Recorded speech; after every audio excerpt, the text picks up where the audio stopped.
स्वभावचिन्मयानन्दं कृपापूर्णं जगत्पतिं हरिषड्वर्गजेतारं नित्यानन्दगुरुं भजे। स्वभावचिन्मयानन्दं कृपापूर्णं जगत्पतिं हरिषड्वर्गजेतारं नित्यानन्दगुरुं भजे। स्वभावचिन्मयानन्दं कृपापूर्णं जगत्पतिं हरिषड्वर्गजेतारं नित्यानन्दगुरुं भजे। स्वभावचिन्मयानन्दं कृपापूर्णं जगत्पतिम् सदाशिवसमारम्भां शङ्कराचार्यमध्यमाम् अस्मदाचार्यपर्यन्तं वन्दे गुरुपरम्पराम्.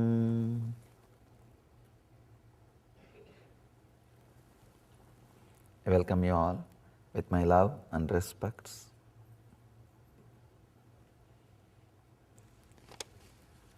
Beautiful questions. One nice thing,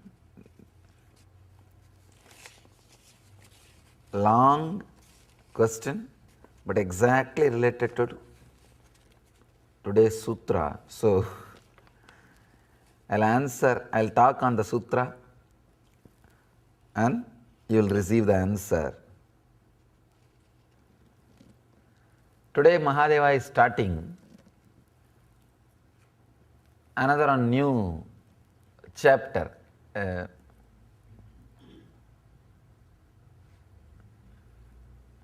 new set of sutras.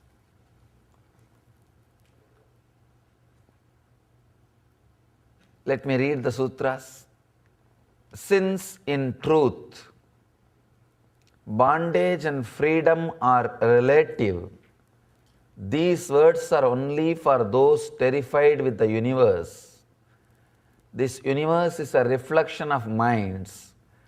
As you see many suns in water from one sun, so see bondage and liberation.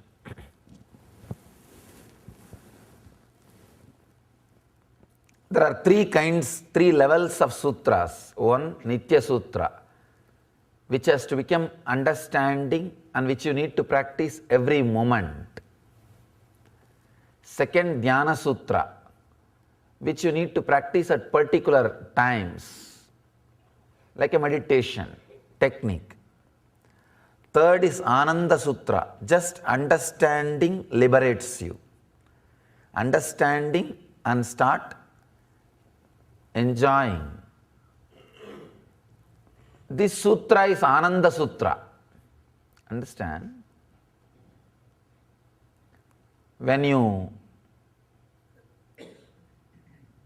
have particular set of understandings and live your life with that understanding, disciplines expressed by you with that understanding, by that understanding, automatically you release a kind of energy. It is a scientific fact. Understand this?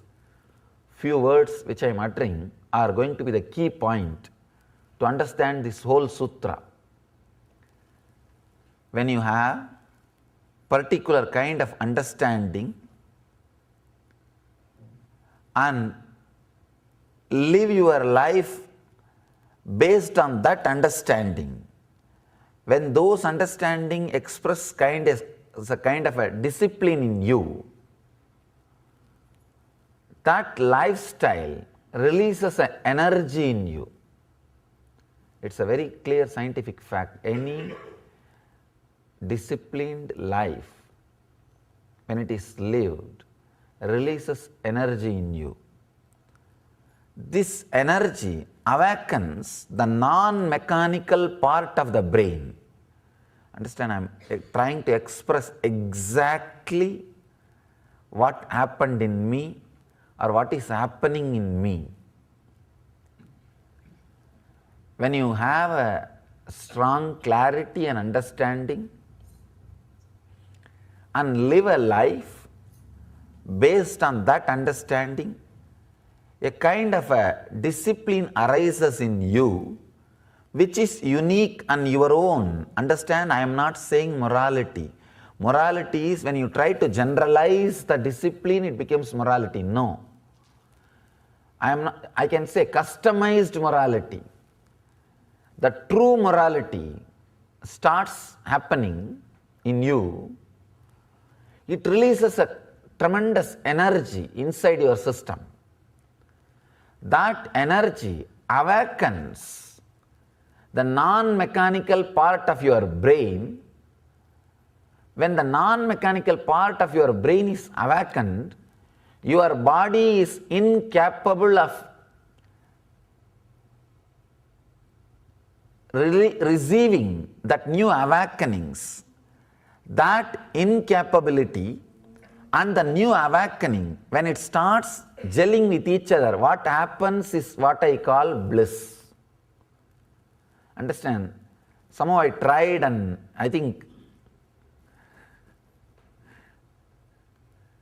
I at least gave one more layer of understanding. When you have particular kind of understanding, a revelation or a click, that understanding, when you start organizing all your thought and activities based on that understanding, a kind of a beautiful morality or a beautiful discipline starts happening in you, which will be unique to your system. That discipline releases a tremendous energy. That is what I call psychological revolution. That energy release awakens the non-mechanical parts of your brain, means the awareness usually other beings will not have. That awareness will be awakened. Sometime disciples come and tell me, Swamiji, suddenly last few days after started listening to your discourse, I am aware even in the dreams I am hearing your words. Even in the dreams, when I am doing something wrong or supposed to be against my understanding, the understanding comes back and the dream disappears. If you experienced even once listening or remembering my words or my teachings, my presence in your life in the dream state, be very clear, the psychological revolution has started. That is started. Means the unique discipline which is your own. When the cosmic constitution is understood by your being, you just fall in tune with that cosmic constitution. As on now, you are all in tune with the constitution of a particular country where you are staying. That is why you are outside, not in prison. Whether you want or not, your body and mind is in at least following. I may not be able to use the word in tune, at least following the constitution of that country. When these great truths and understandings land on you, when you carry them in you, you will suddenly fall in tune with the cosmic constitution. And falling in tune with the cosmic constitution awakens a unique discipline in you. Continuously your thinking process comes back to that understanding, to that clarity, to that revelation. You are applying that thought, the understanding as a key in every situation. That releases a tremendous energy in your system. That energy awakens the non-mechanical parts of your brain. You will see as if your whole brain is alive. Because of that, you will feel the whole body is alive. Your earlier hardware, earlier body is not directly capable of accepting the new expression, the new energy, when these two are trying to settle with each other, what happens is what I call ecstasy or bliss. Bliss is a byproduct or side effect of a new psychological revolution trying to settle in your system. And one more important thing, because continuously the understanding takes you to the higher and higher heights, as long as you carry the body, continuously you will be feeling that bliss expressing, the bliss exploding. Continuously it will be like an excitement. These understandings are so powerful, they do not leave you in between. They do not just become dull. Understand? If you start the spiritual practice or the spiritual discovery, and more and more and more, it is opening new doors. Sometimes people come and tell me, Swamiji, last 5 years I am sitting and listening to you, but every time I see some new door opening. Every time I see something new exciting. Every time I see, I always think, oh, this much only Swamiji can speak. What else newly he can open up? Suddenly I see something new opening up. Continuously I am seeing something new happening in me. Means understand, actually I am not even opening up new things. Your seeking is honest seeking. Your growth is honest growth. You are on the right track, because this understanding is such, even if you don't listen to me physically, that understanding, when it is applied every moment in the life, will be opening, revealing new things. Will be opening and revealing new things. That is why the initiation given by an enlightened being is so alive, it will be keeping you constantly exciting. If that same words uttered by unenlightened person and you try to work with that, those words only creates rituals. With enlightened person, even rituals are exciting, new. So many new things are discovered. So wonderful. It's like an intense, ecstatic journey. With an unenlightened person, even meditation techniques are rituals. Even they will be boring, same, traditional. With an unenlightened person, even if he tries to talk something new, it will be old and ritualistic and will not have excitement. With an enlightened being, even if he talks the same old thing which is 10,000 years old, if he does even the same thing which is 10,000 years old, you will see suddenly new things are being discovered. Excitement, new energy, new happening. Because the energy and happenings are the side effect of the awakened, psychologically revolutioned inner software trying to settle with the hardware. One important thing,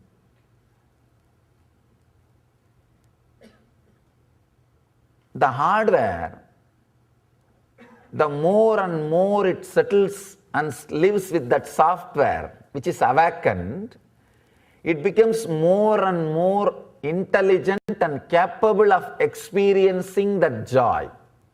That is another one beauty. It becomes more and more capable, sensitive, intelligent, and it opens more and more possibility to experience and internalize that ecstasy, that joy. That is why the more you start growing in the understanding, that's what I am saying. See, For intellectual, logical mind, the Nitya Sutras, which you internalize and which you may need to practice constantly, will appeal. What you hear has to be remembered and has to be practiced. This is Nitya Sutras. Second, Dhyana Sutra. Here, internalize at particular time of your day, particular part of your day, you need to sit and devote yourself for it. This will appeal for a different kind of seekers. Seekers who are not just logical, who are balanced, logical and little emotional too, who are different kind of beings. For them, this kind of sutras will work. And the third, it is amazing. These sutras will work for everybody. All you need is, when you understand and internalize, you are not even needed to remember this technique. No. You are only needed to cooperate with the ecstasy happening in you. You are not even needed to remember. See, even doing the ajapa japa means that remembering the mantra which is being repeated by your breath is Nitya Sutra. Means you have to remember and have the awareness towards it. Even Anandagandha, understand? Even Anandagandha is a Nitya Sutra. Because you need to put your awareness, at least in the initial level.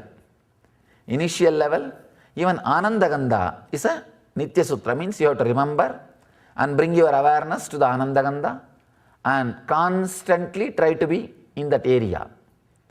But here, Mahadeva is giving you the real freedom, total freedom. He says, since in truth, bondage and freedom both are relative, these words are only for those terrified with the universe. He is breaking the whole part. If you understand this sutra, you don't need anything else. You don't need actually anything else. He says, since in truth, in reality, in actual truth, bondage and freedom are relative, these words are only for those terrified with the universe. He is telling only frightened fools seek enlightenment. He is completely breaking the part. He is completely opening. He is taking us to a different level of understanding.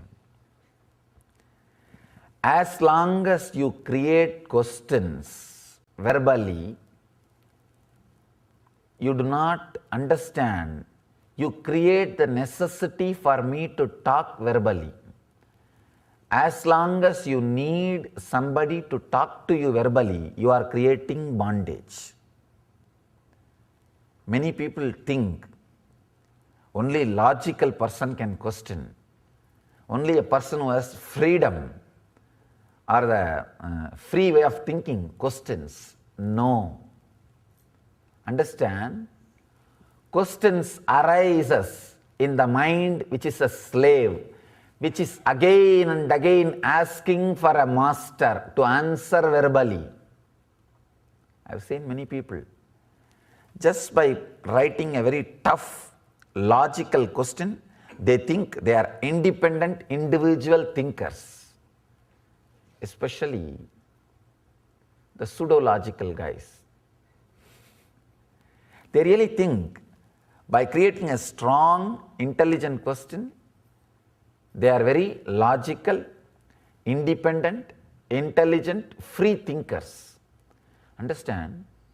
Corruption and misunderstanding in any other field can be tolerated, but not in the field of inner science, not in the field of understanding about yourself, because corruption and misunderstanding in the inner field will destroy the whole life. Ramakrishna says beautifully, in eastern parts of India, they'll use sesame seeds to drive the ghosts or the spirits which are possessing the human beings. Sometimes the ghosts are so intelligent, they will go and sit inside the sesame seeds. If ghost is sitting on some person, you can throw the sesame seed and drive him out. If it is sitting inside the sesame seed, what will you do? No, you can't. You can't drive the ghost from that person. Ramakrishna says, same way, if the misunderstanding and corruption is in some other part of the world, you can use your inner clarity and throw them away. But that misunderstanding or corruption is sitting inside your inner space, then you are in difficulty. Then you are in big dangerous place. Nothing can be done. Understand, by creating strong, logical, so-called individualistic questions, do not think you are very sharp or independent, free, individual thinker. No. You are deeply enjoying being a slave without remembering or recognizing it. As long as you need a verbal answer, the moment you create a verbal question, you need a verbal answer. Communication means you are in need of a master, you are a slave. Only a person who expresses his understanding, he does not need communication, he needs communion, that's all. Many people come and sit just to be with the master. I have seen many people, they come and sit, they never put any question. If you ask, why you don't ask any question? Whatever now the questions I had is answered. I am full. But I know he will take me to the deeper and deeper fulfillment. So I am sitting here. Somebody is asking the true Guru-disciple relationship idea. Your information about Guru-disciple relationship, please can you explain more? There is no name. This is what is exact Guru-disciple relationship. If you are sitting here to get answers for your question, still we have only teacher-student relationship, not Guru-disciple. Suddenly you will see some strong clicks and understandings has happened in you, and your whole life is already falling in tune or put in tune with that understanding, and whole day a unique discipline has awakened in your routine. Understand, when I say unique discipline, it is no way related to a routine, like a morning you have to do Nitya Yoga, morning you have to do Nitya Dhyan, evening you have to do Nitya Arati. No. I am not talking that. I am not saying about that. Unique understanding means you yourself will feel completely comfortable, like you will sleep when you want to sleep, you will get up when you want to get up, you will do your business when you want to do, you will meditate when you want to meditate, you will eat if you feel like eating, you will rest, you will feel like resting, but you will see a kind of a unique, settled feeling, unique, comfortable feeling. Neither you will sleep because you are sitting in your bedroom, you are inside your bedroom. You won't sleep just because you are inside your bedroom. No. You won't eat just because you are seeing the McDonald's tower. No. You won't pray only because you are seeing the temple tower. No. Remembering God only when you see the temple tower, always thinking of eating whenever you see the McDonald's tower, always thinking of lying down or resting whenever you see the advertisements for mattress or the moment you get into the bedroom, deciding to sleep is not the routine. No, that is not the routine which I am talking about. That may be called a medically disciplined routine. If you do all that, as per the doctor's advice, you may have health. I don't know about that. Doctors only decide. But what I am saying is the unique routine arising out of you by understanding. By understanding. And that releases tremendous energy in you. Understand? The unique discipline which arises out of understanding will be so beautiful. You don't have to imitate anybody's understanding. You don't have to imitate anybody's understanding. If you see, the understanding of Ramakrishna is so powerful. He slept in the same bed with Sharada Devi at least 2 years, but neither he nor she even had the thought of having physical relationship. And surely Sharada Devi was very pretty and very young. In 45, if you see her photograph, the first photograph you will see, her photograph is 45. And very wonderful lady. Both of them are staying together. It's not that I am asking you to work for that understanding. No, I am not asking you, it should be the same in you. No, out of their understanding it happened. Understand the difference between the discipline arising out of the click, the initiation, and the discipline arising out of somebody telling you or you reading. One more thing, if you start seeking for enlightenment or ultimate truth because I told you or you read in some books, you are only in the initial level. Okay, nothing wrong, but only in the initial level. But you yourself got the curiosity. I think I should see inside me and do some repair work. I should do some more clearing work. Then the seeking starts. Only then the morality or the unique discipline which I am telling starts rising in you. Starts rising in you. Ramakrishna's discipline is complete, perfect, total, because it arose out of his own clarity, not because somebody told him, somebody made him, somebody was watching him. No. No. In the initial level, if somebody telling and you listening and it starts the spark, is okay.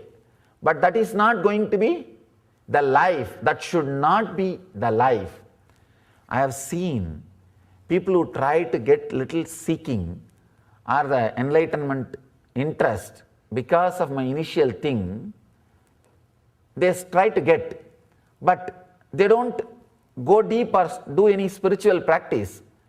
Slowly, if the relationship between me and them, if that is not kept alive, if that is little low, the connection is little low, suddenly I see they start saying, no, I am not interested in enlightenment, seeking spirituality, forget about it. It means what? It has not become part of them. Unless it becomes part of you and you yourself get that curiosity, nothing much can happen inside you.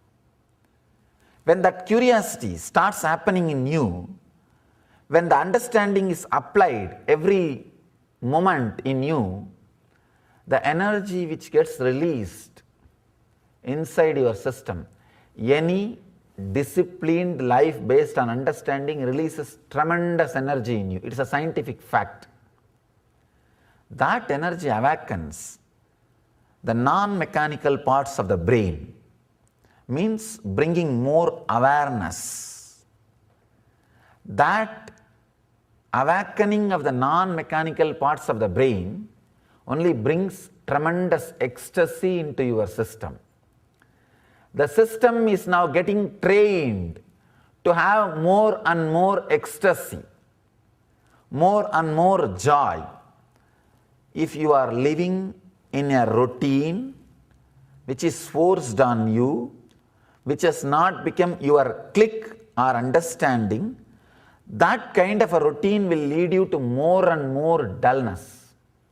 More and more dullness. I am afraid the so-called developed Indian cities are falling into that.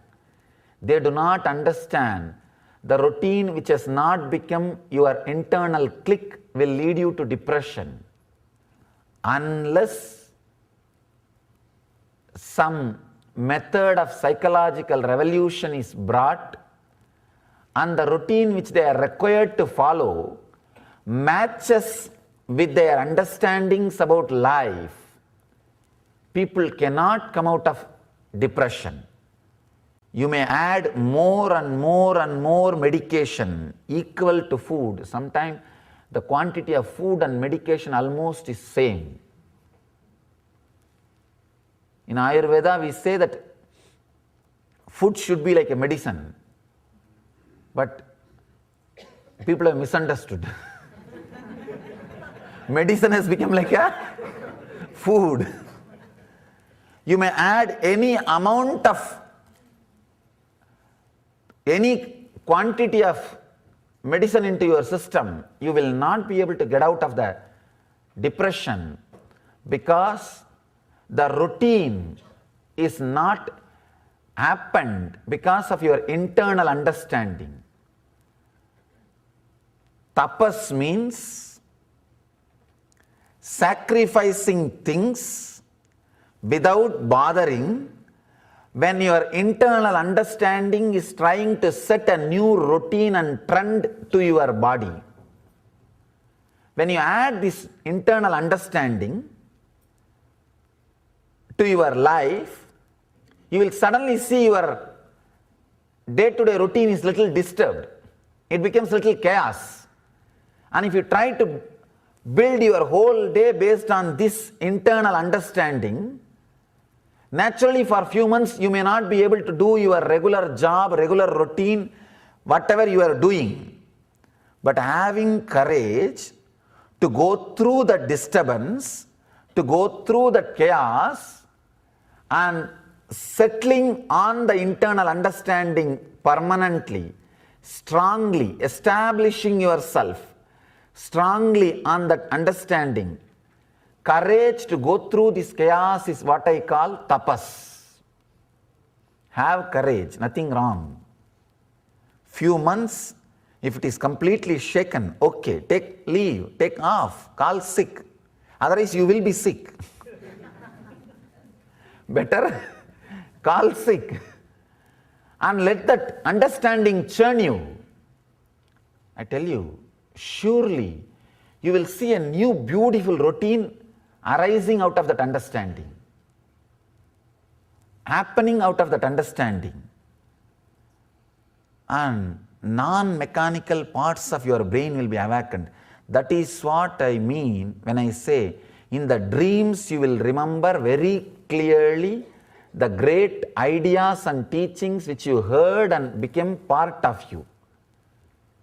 If you heard, remembered my teachings at least few times in your dreams, the non-mechanical parts of your brain has already awakened.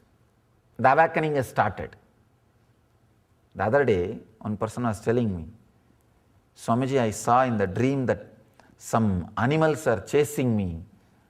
And in the dream also, suddenly I remembered my mala and held the mala and remembered you. The dream disappeared.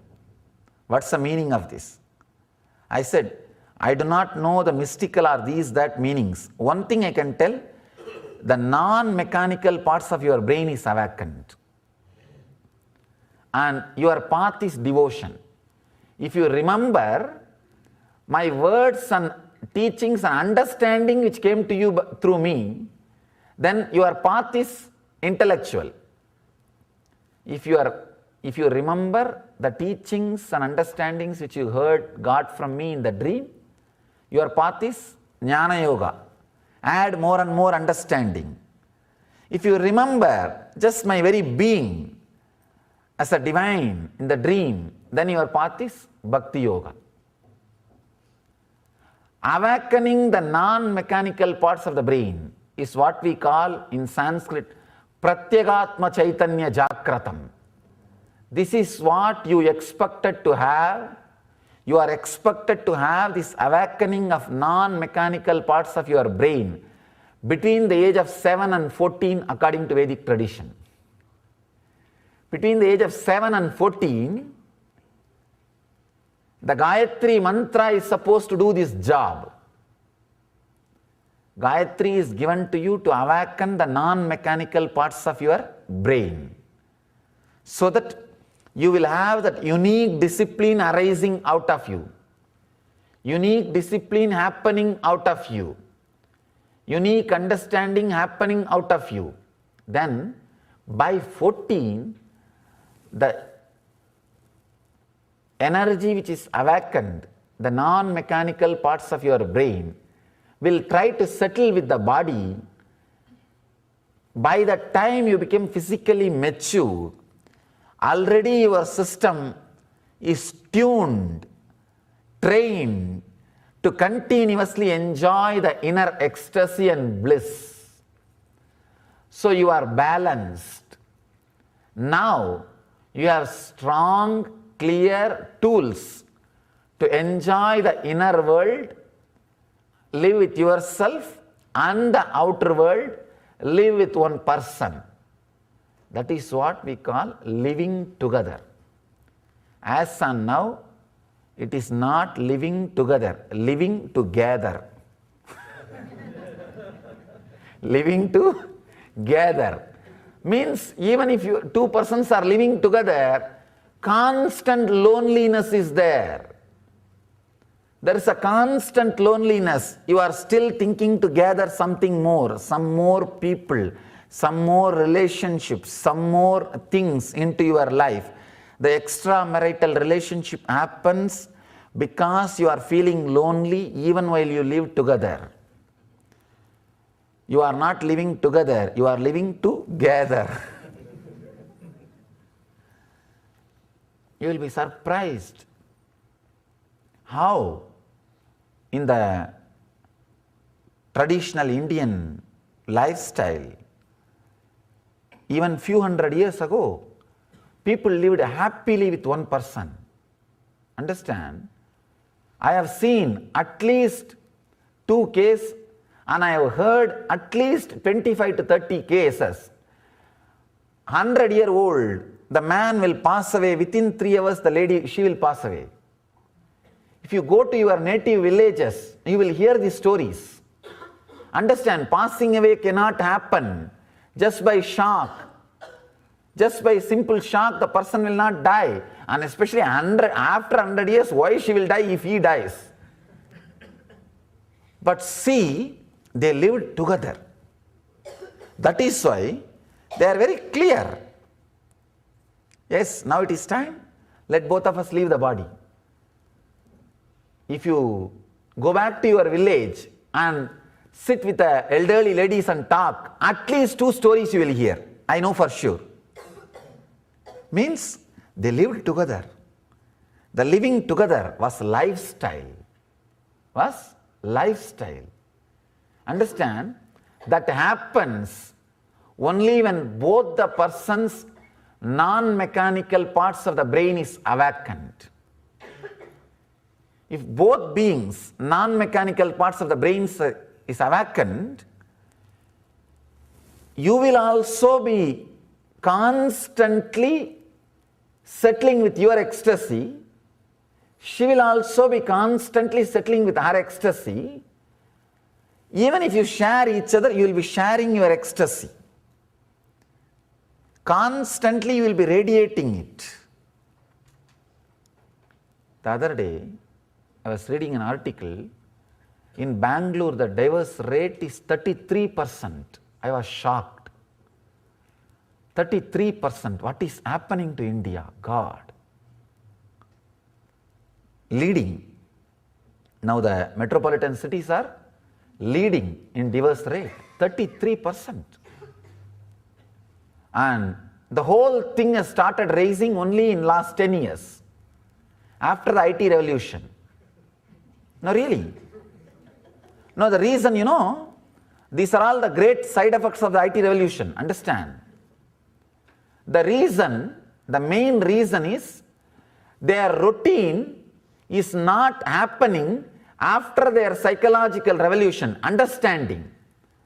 The hardware is forced to do something for which software is not even, forget about training, not even taught. The software does not know why it should do, does not have any justification why it should do, but the hardware is made to do.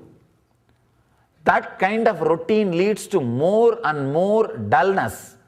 So instead of awakening the non-mechanical parts of the brain, even the mechanical parts of the brain starts dying. Then you carry the constant depression and dullness in you, and you share that only.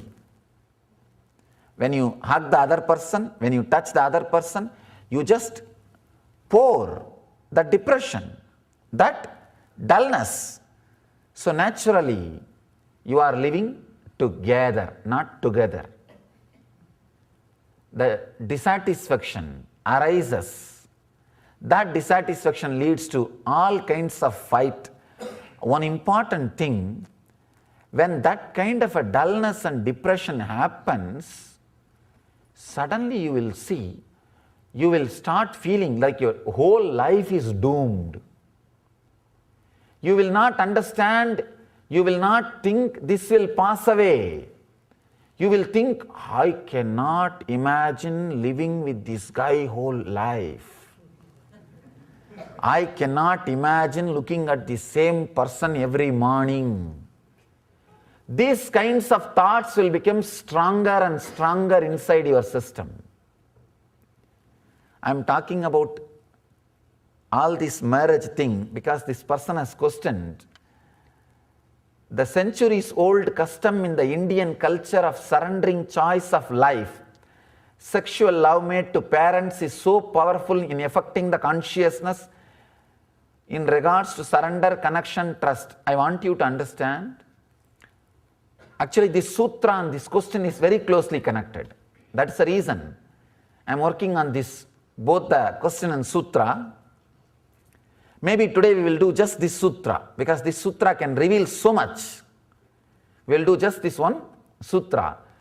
And after the break also, if you have questions just on this sutra, right, I'll try to answer. We will explore deeper and deeper just this sutra. Centuries old custom in the Indian culture of surrendering choice of life, sexual love mate, to parents is so powerful in affecting the consciousness. I want you to understand the sexual love mate, choice of the sexual love mate is not surrendered to parents traditionally, it is surrendered to your own inner consciousness. Understand? It is surrendered to your own ecstasy, which is happening by awakening of the non-mechanical parts of the brain. Parents actually do a kind of a shortlisting. Only they do a kind of a shortlisting. It is actually the enlightened master. He matches and chooses and fits exactly, seeing the horoscope. In those days, the astrology and horoscope will be studied by an enlightened being. Usually, every family will have an enlightened guru, the Kula Guru. Fortunately, all those Kula Gurus were enlightened. Here you are saying, parents, surrendering it to parents. No, it is not surrendered to parents even till 100 years ago. Even till 100 years ago, it was surrendered to enlightened astrologer, horoscope, person who reads your Kula Guru. Kula Guru is practically like a family psychiatrist and much more. Not just family psychiatrist, much more. He knows the whole family background. He is enlightened. He can give you the straight things which is needed, solution. He can look at the things in a very objective way. So traditionally, custom was surrendering that freedom to him, not to the parents. And one nice thing, many parents are also enlightened. Many parents, even though they never claimed or they never said, see, telling your enlightenment was not a lifestyle in our tradition. It was not a lifestyle. And actually, even now, there is one big tradition of Siddha Parampara believes not to speak about your personal spiritual experience to others. They don't talk. Because now the number has become rare, we need to inspire more and more people coming inside this tradition. We are all made to tell, talk, just to inspire people. Otherwise, traditionally, they don't inspire, they don't talk. We know so many elders, parents, who can solve completely their problem and others' problem and live in enlightenment. Living enlightenment, they don't talk. We had, fortunately, that kind of people. That is why we surrendered everything to them. And the funny thing, first time, both of them will meet only before tying the Mangal Sutra or the marriage ceremony. Some traditions, only after Mangal Sutra is tied, they will even remove that face veil. So much of authenticity because both of them lived with a inner ecstasy. Both of them know very clearly the outer person is just there to share, not to demand. That is why you don't need to seek and search and date around. See, if it is a utility, like a buying commodity, you have to go around, experiment, find out and do. People, the other day, one person was telling me, what is this, Swamiji? In India, no freedom. The parents choose, the elders choose about the wife and husband. Is it not disrespect to the individual freedom? We don't understand. Dating around, choosing, then marrying is the disrespect to the whole physical relationship. Means it is like commodity. If you are buying a shirt, you need to put it on and see. Because you are going to use that. Same way, if you are dating around, choosing and then selecting and marrying, means you are going to use that person. That person is going to be utility. That is why you are so careful. In the Vedic marriage, the person was not utility. He was only an object on which you can pour your ecstasy. He is only an object on whom you can train. You can get trained to pour your compassion, to open up, to share the compassion with the whole world. By 21, the person will be filled with overflowing ecstasy. Now he has to have the training of pouring that on one person, so that within 50, he will be matured to pour it on the whole world to take Vanaprastha. It's very beautiful. First, creating ecstasy and joy and awakening the non-mechanical parts of your brain and living with ecstasy, 25 years. Between 25 to 50, training to pour that on one person, one family, one group. That is Grihastha life. Then next, Vanaprastha, trying to pour that on inanimate objects. That's why Vanaprastha means going and sharing it in the forest. Trying to pour that on animals, pour that on trees, pour that on whole forest with the nature. Then sannyas, trying to pour that on the whole world. You are now trained to pour your ecstasy and compassion on the whole world. This is the tradition. Understand, going around, I'm not against. But I want you to understand, do not think the Indian traditional marriage custom and system was the lifestyle without freedom. No. There, because the other person was not utility, we don't need to go around. We don't need to seek around. We don't need to search. I am full. All I want is some one person on whom I can pour. So that masters are there. They will choose. That's all. The dimension and color of the skin was not involved. That is why we don't have a problem. We never had a problem of surrendering this freedom to the elders. Now, not only color of the skin, even color of the dress matters. The taste matters. Color of the dress matters because it is going to be utility. You are now planning how much maximum I can get out of that person. It is all about how much you can get out of that person. That is why you have to shop around. You have to shop around to get a best deal. So naturally, if it is going to be a deal, you have to shop around. In the traditional Vedic marriage system, it was not deal. So you don't need to shop around. It was only a training. So masters know who should be put next to you so that you can get trained. Even the attitude was training. That is why every time the thought of continuing the marriage only was mothered. Yesterday's sutra, if you remember, as hen mothers the chicks, mother particular knowings and doings. In the Indian traditional marriage, thought of continuing the marriage only was mothered continuously. Even verbally, they will not tell that I should not live with him. No. Even verbally they will not tell. Thought of keeping the marriage alive was mothered. But now, when it is utility, shopping around, even after a few months, when you think the deal was not as you expected, the thought of divorce is started getting mothered. Understand? The moment you start mothering the thought of divorce, you have created the problem for you.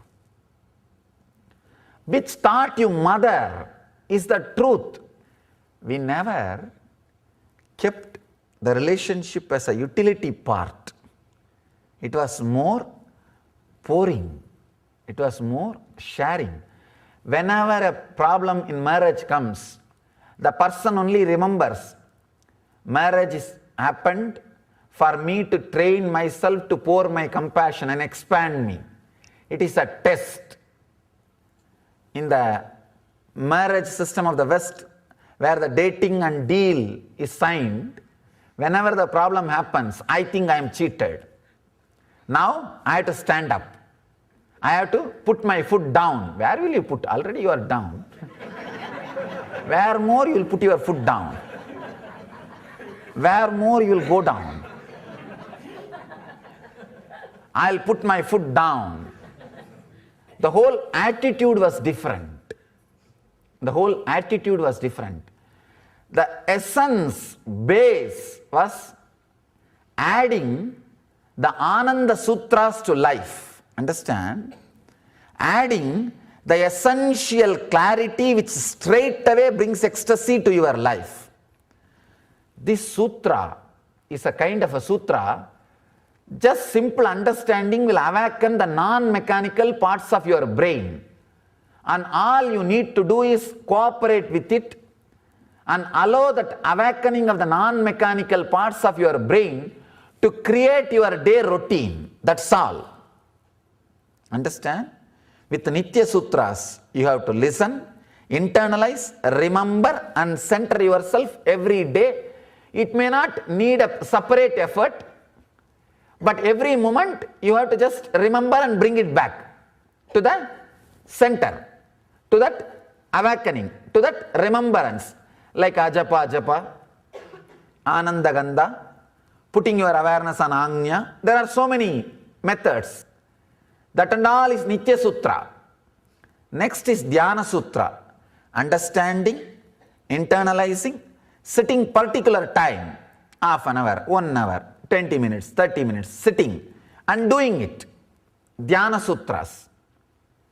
Ananda Sutras. Understand. The very understanding will give you the clarity. That clarity will automatically awaken the non-mechanical parts of your brain. When that awakening happens, a chaos will start happening in your routine. Means your routine will start getting arranged by itself. Cooperate with it. That is what I call living enlightenment.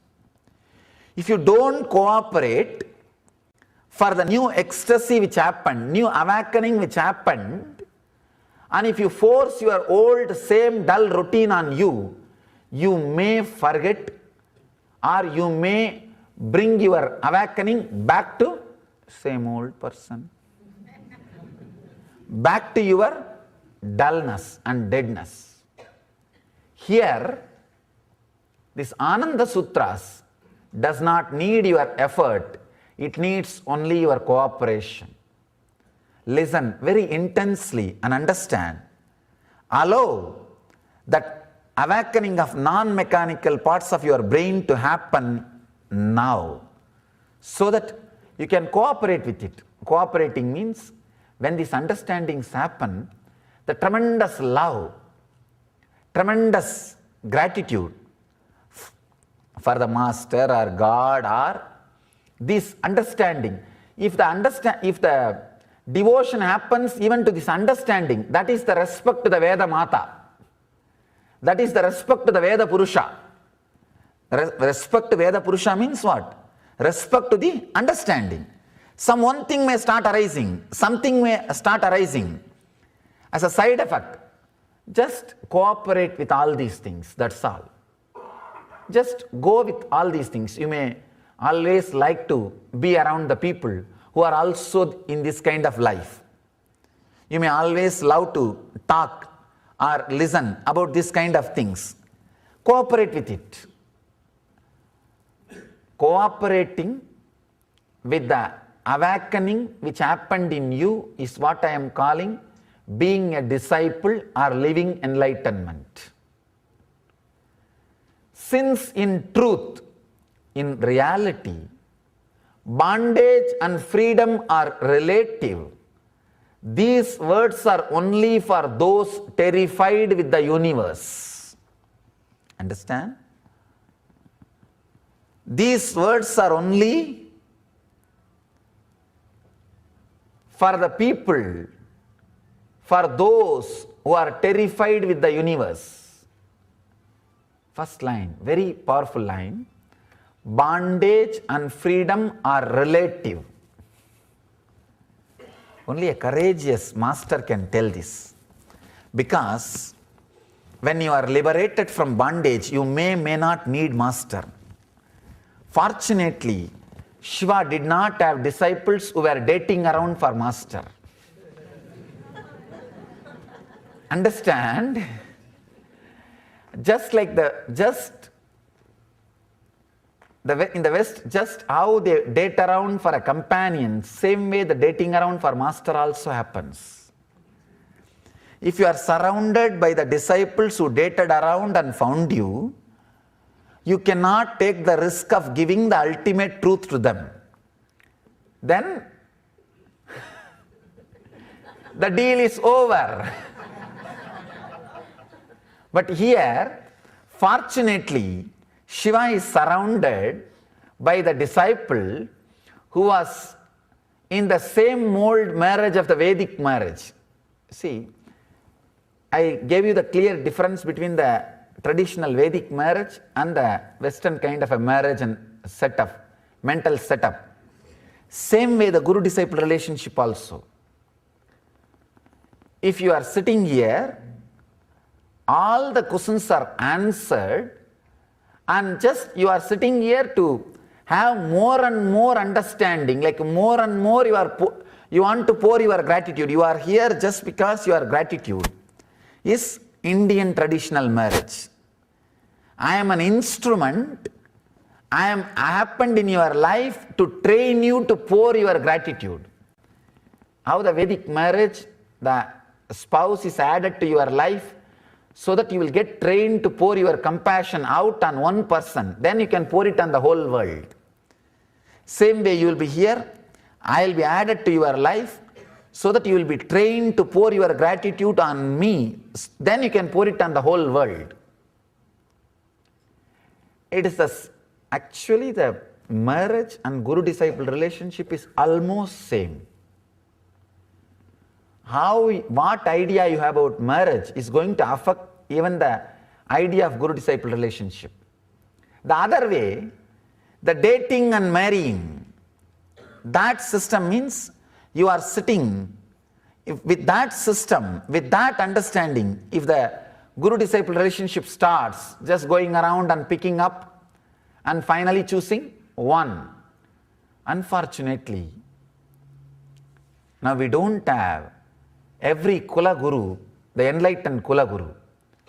If we had that, we don't need for you to move to other Guru at all. Because we don't have that, we have to now replace. Anyhow, when you date around and find the master and start sitting with him, it is only going to be, you will be sitting as long as all your questions are answered. Not after that, because deal is over. After all the questions are answered, understand, be very clear, understand this word very clearly.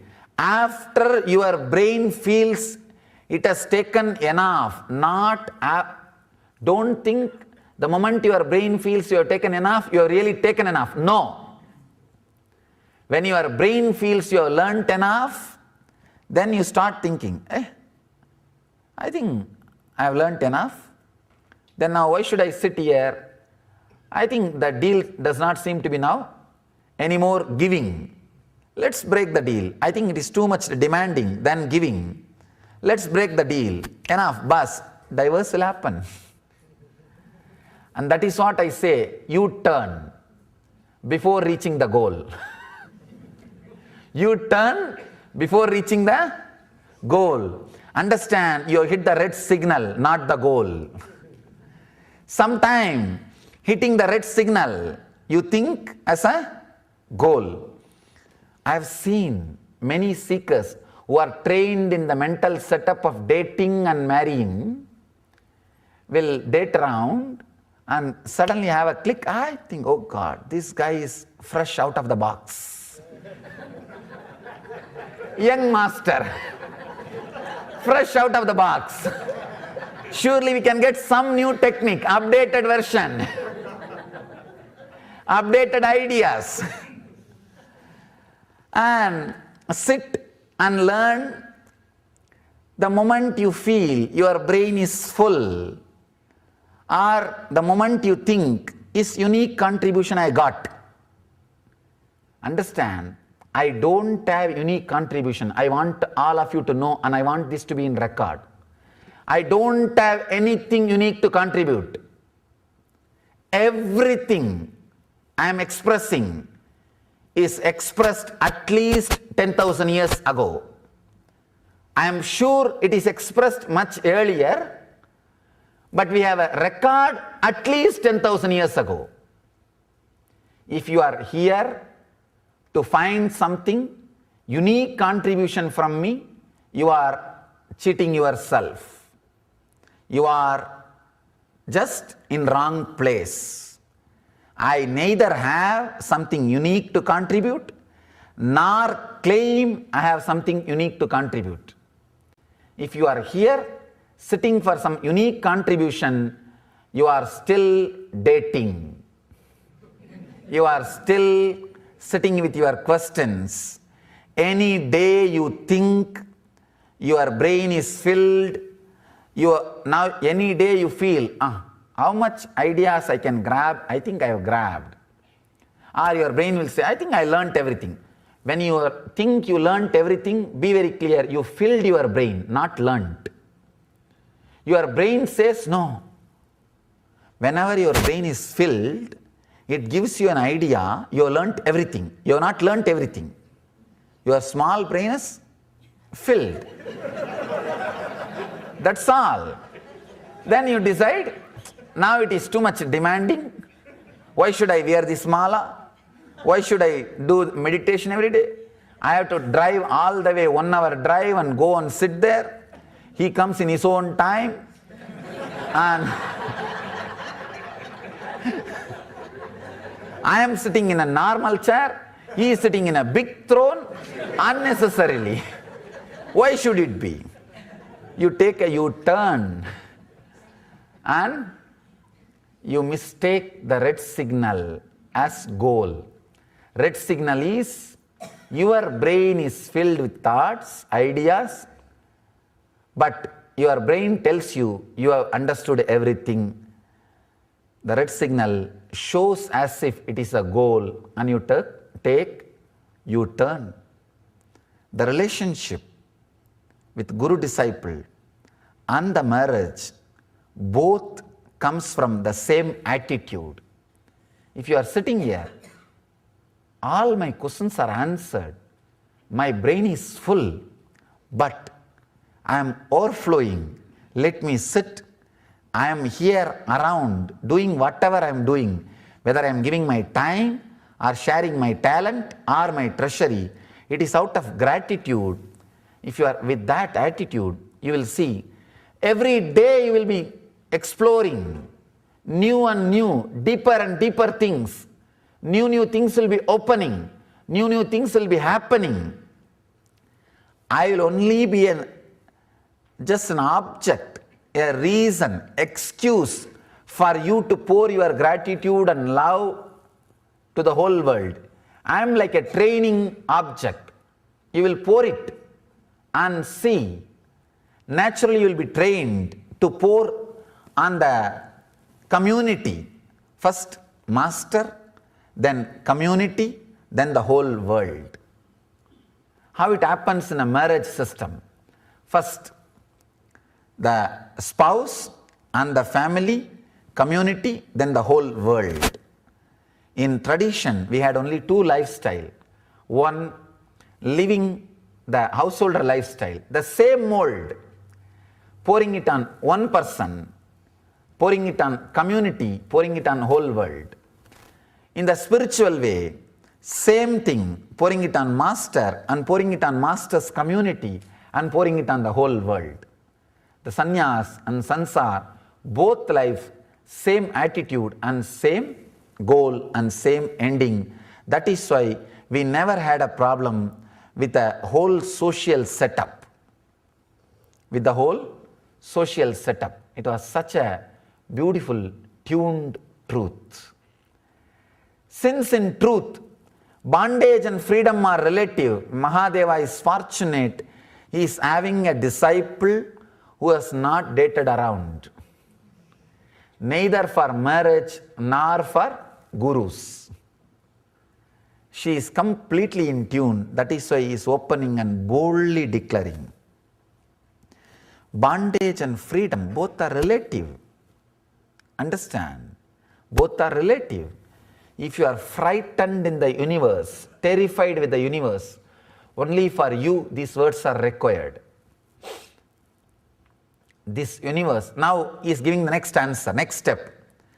This universe is a reflection of minds. This is the key word. This is the Ananda Sutra. This is the Ananda Sutra. This universe is a reflection of mind. Your mind reflects on her mind, your mind, his mind reflects on your mind. It is just reflection of minds. Like in India, in villages, that during the festival times they will sell a small piece of toy. If you put your eye inside and see, rotate, you will see the few pieces of bangles being reflected in 3 mirrors. It is called kaleidoscopy or something. Kaleidoscopy. Kaleidoscopy.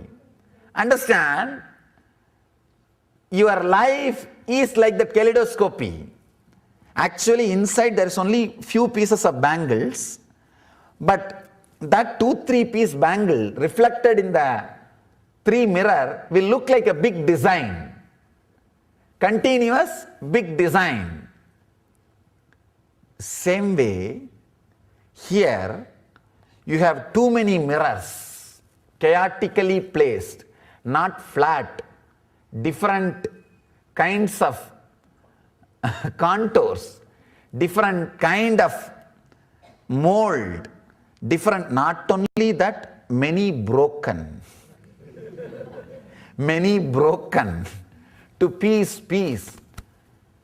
This kind of reflection, your mind is enough chaos, and the mirrors are the bigger chaos. The chaos is reflected in chaos. What will you do? Nothing to do, celebrate. There is nothing to achieve, just relax. It may be very strong. Anything which creates tightness in you or strong thought in you, which you have to remember by force, relax from it. Relax from it. That is what Mahadeva means. This universe is a reflection of minds.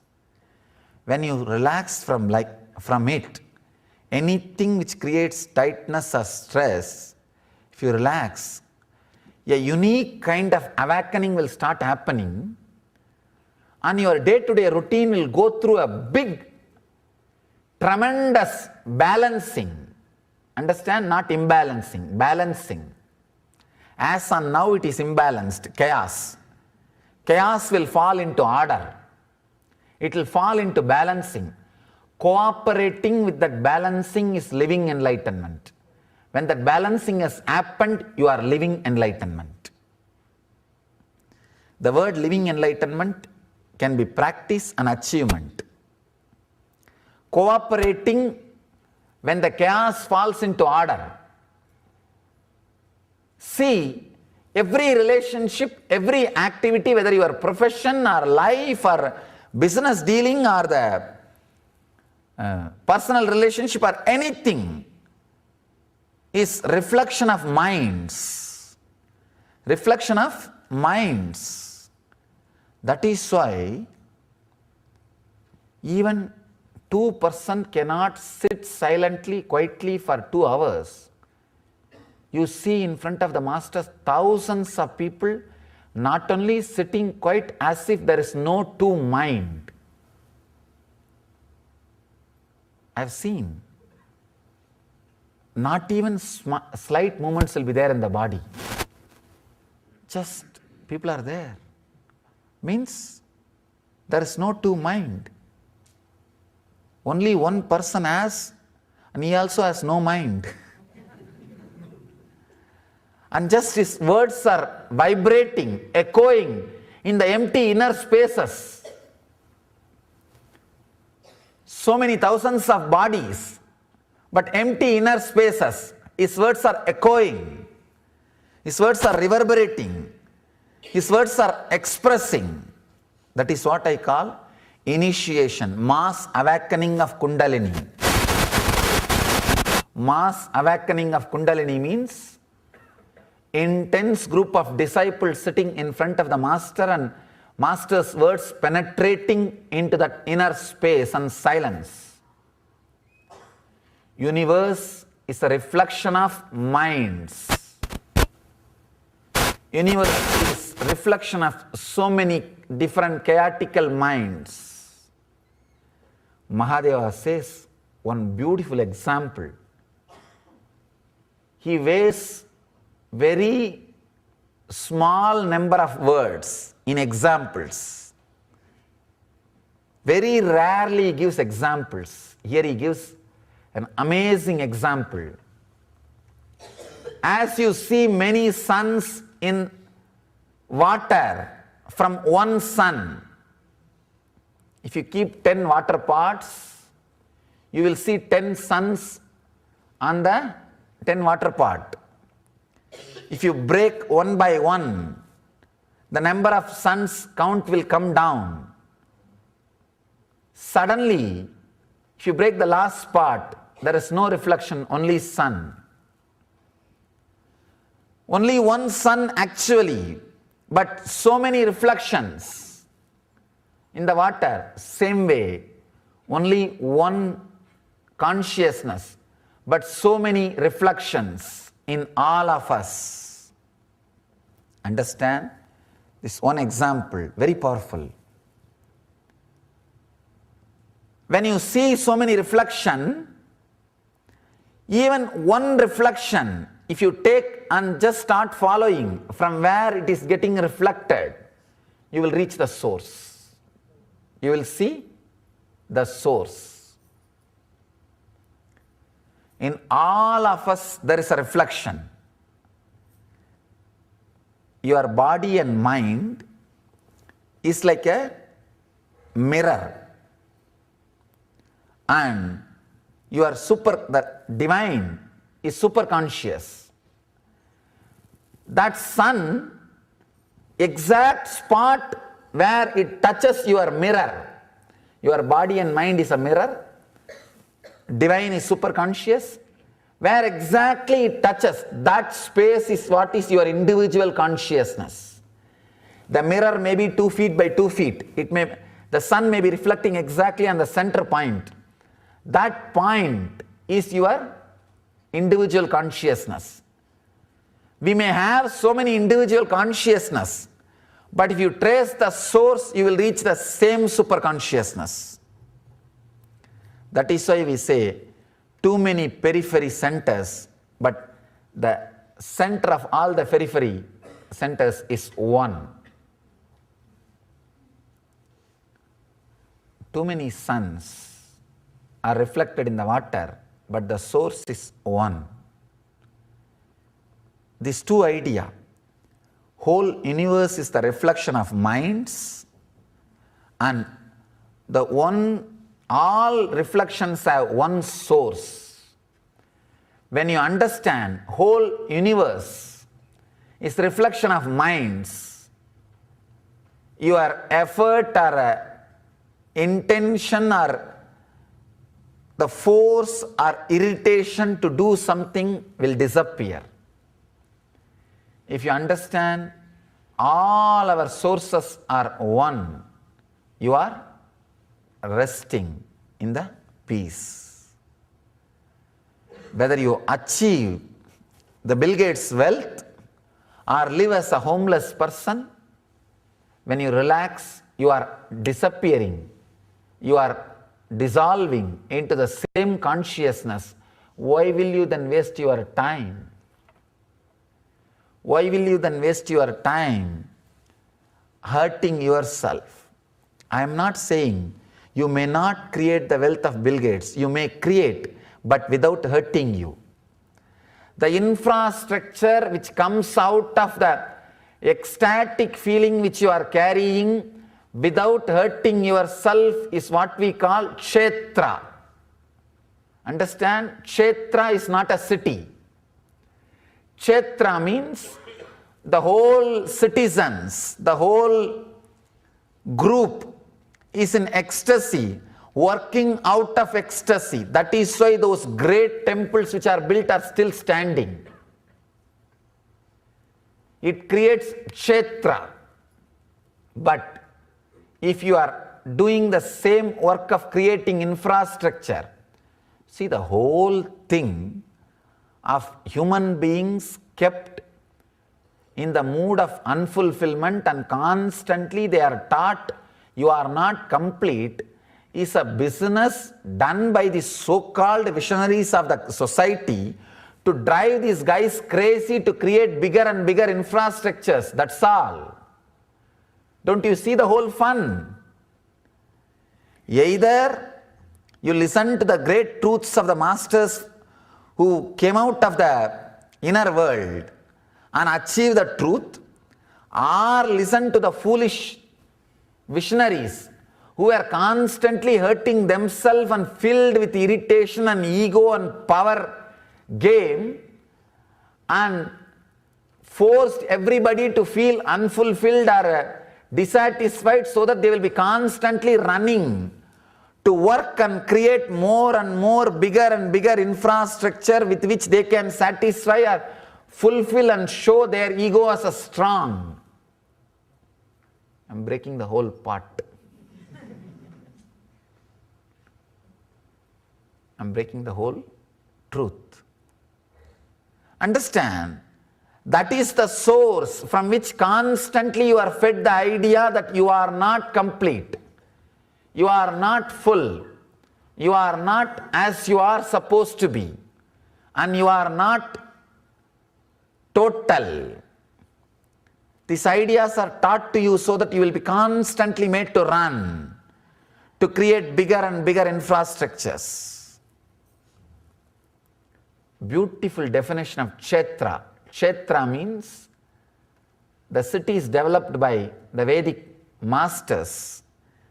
That is why in India we took care, never the leadership was given to a king who is egoistic and constantly mad after expansion of infrastructure. It was all policy decisions was always under an enlightened master, Rajaguru. All policy decisions was under Rajaguru, enlightened master, because he knows how to plan, and he was constantly taking care. Only the fulfillment was expressing. Here, Mahadeva says, as you see many suns in water, from one sun, so see bondage and liberation. So many suns are seen in the water. When you look at the root, you will see only one sun. The source is one. Clearly understand, bondage and the liberation, both words are just relative.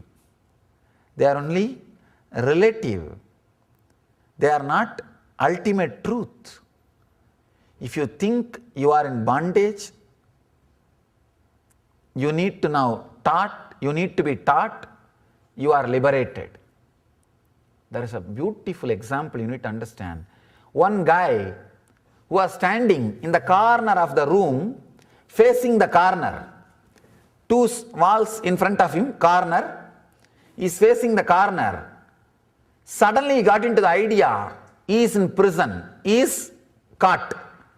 He is hitting this wall, he is hitting that wall, I am bound, I am in prison, save me, God save me, oh Guru save me, oh this save me, oh that save me, release me, liberate me. Master, all he does is, from the behind, shouts, fool, turn. The moment he turns, suddenly he realizes, third side there was no wall. Third side, there was no wall. And he tries to escape. He tries to run. God, I am free, let me run and escape. Master says, fool, relax. You have never been in bondage. Why are you trying to escape? Run. Look around. Then he realizes, not only third side there was no wall, there was no gate anywhere. It was just two small walls meeting in one corner. He himself voluntarily went and started fighting with that walls. Neither the walls bound him, nor they invited him. He went and started fighting with the walls and started thinking, believing he is bound. He is in bondage. Understand, bondage and liberation are relative. They are only two words, relative words. There are so many beautiful truths revelations can happen in you when this idea awakens the non-mechanical parts of your brain. Understand one more important example. I always love to tell this story, this example. You are always afraid of unclutching or remembering that you are liberated. You wanted a clear mental setup so that your moral standard and life standard, internal and external lives will be same, smooth, as you think, what you think as order. No. In Indian villages I have seen, they will catch these monkeys if they enter into the city and leave them back in the forest. They have to catch them without poisoning them. So they will keep a small pipe inside which their hands can go. They will keep that pipe, and the other side they will keep a small sweet. This monkey will put the hand in the pipe and catch that sweet. After it catches the sweet, it will try to take the hands out, it will not come out. It will try its best to take the hand out. This fool does not understand, if he lets go the sweet, hands will come out. He will not let go the sweet. He will not leave the sweet. He will be holding on to that sweet or that item, the fruit, and he will be trying to take the hand out. Just because of his own closed hands, he will not be able to take his hands out of the net. And this fellow will be playing and pushing and pulling like this for hours. And that guy who put the net, the hunter, will slowly come and catch the monkey and put in the cage and take it away. We don't understand. Just if you leave the hand, your hands can just come out, come off. There is nobody who is binding. There is nobody who is putting you in bondage. Another one important story, wonderful story. I have seen in Indian forests, hunters catching birds. They will catch the birds. There will be one small stick hanging in a rope. The stick will be very balanced, just like this, equal, this side and that side, the same weight and length, the stick will be. Like, there will be rope like this tied, and the stick will be hanging. When birds come, they'll try to sit one side. The moment they sit one side, suddenly the stick will become topsy-turvy, upside down, because of one side weight. It will become just upside down. It will just become topsy-turvy. Understand, the moment the stick has become upside down, the bird which is holding will completely get imbalanced and shaken. Now this guy starts thinking, if I leave, I'll fall and break my head and die. If I let go the stick now, I'll fall and break my head and die. He will be just hanging, trying to flutter his wings, trying to shake, trying to move, trying to bring that stick to balance, trying to straighten that stick. No. Nothing will happen. Never it will happen.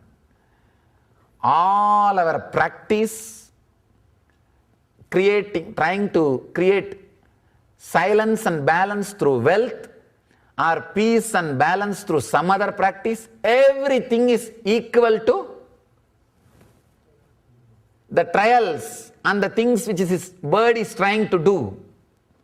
Fluttering the wing, balancing. The fluttering the wing can be having more cars and houses.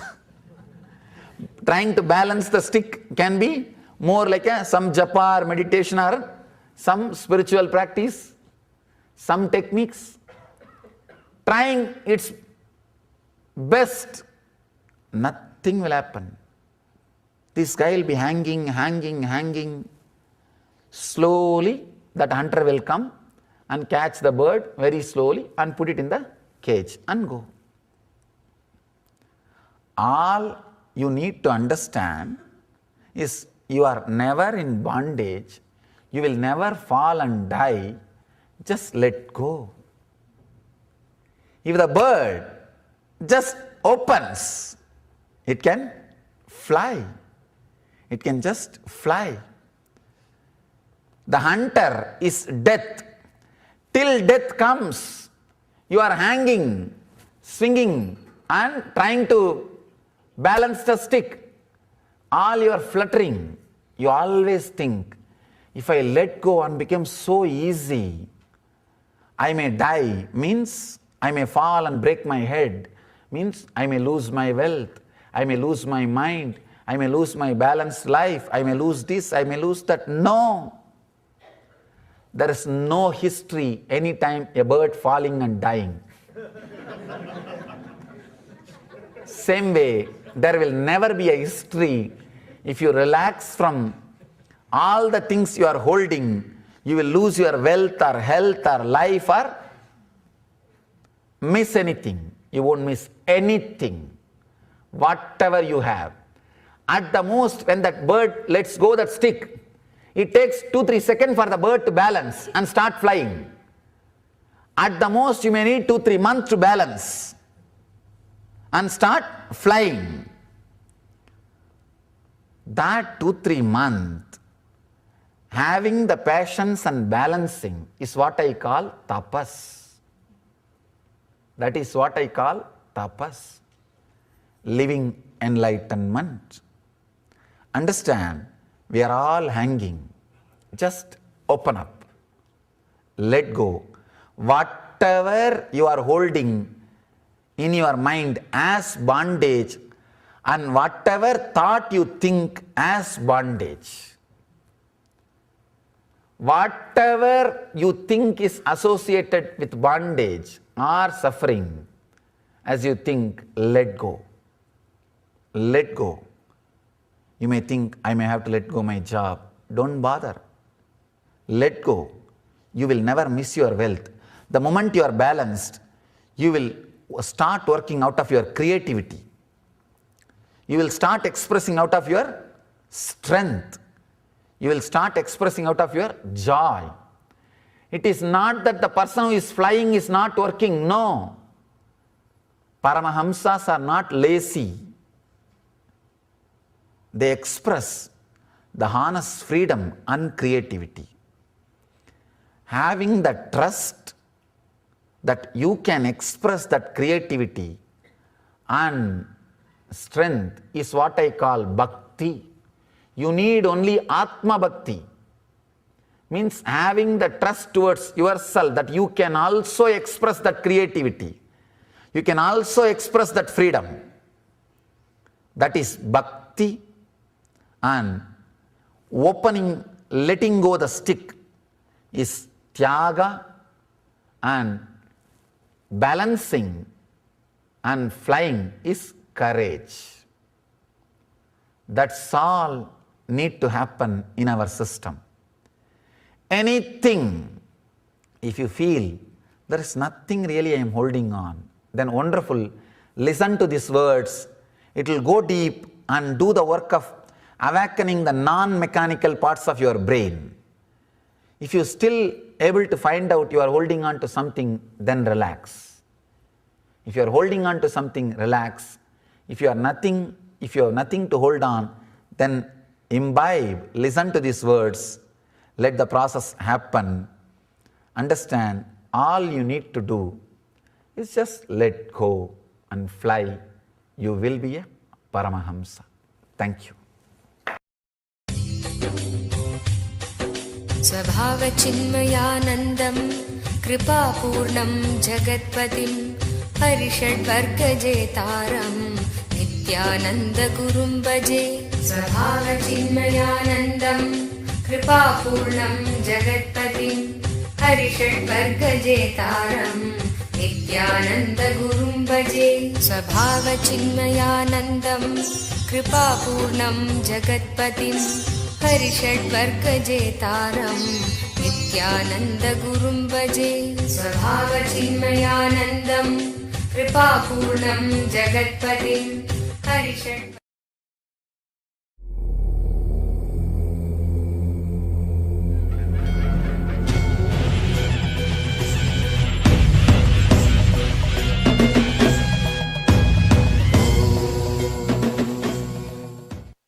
There's a beautiful statement by a rishi.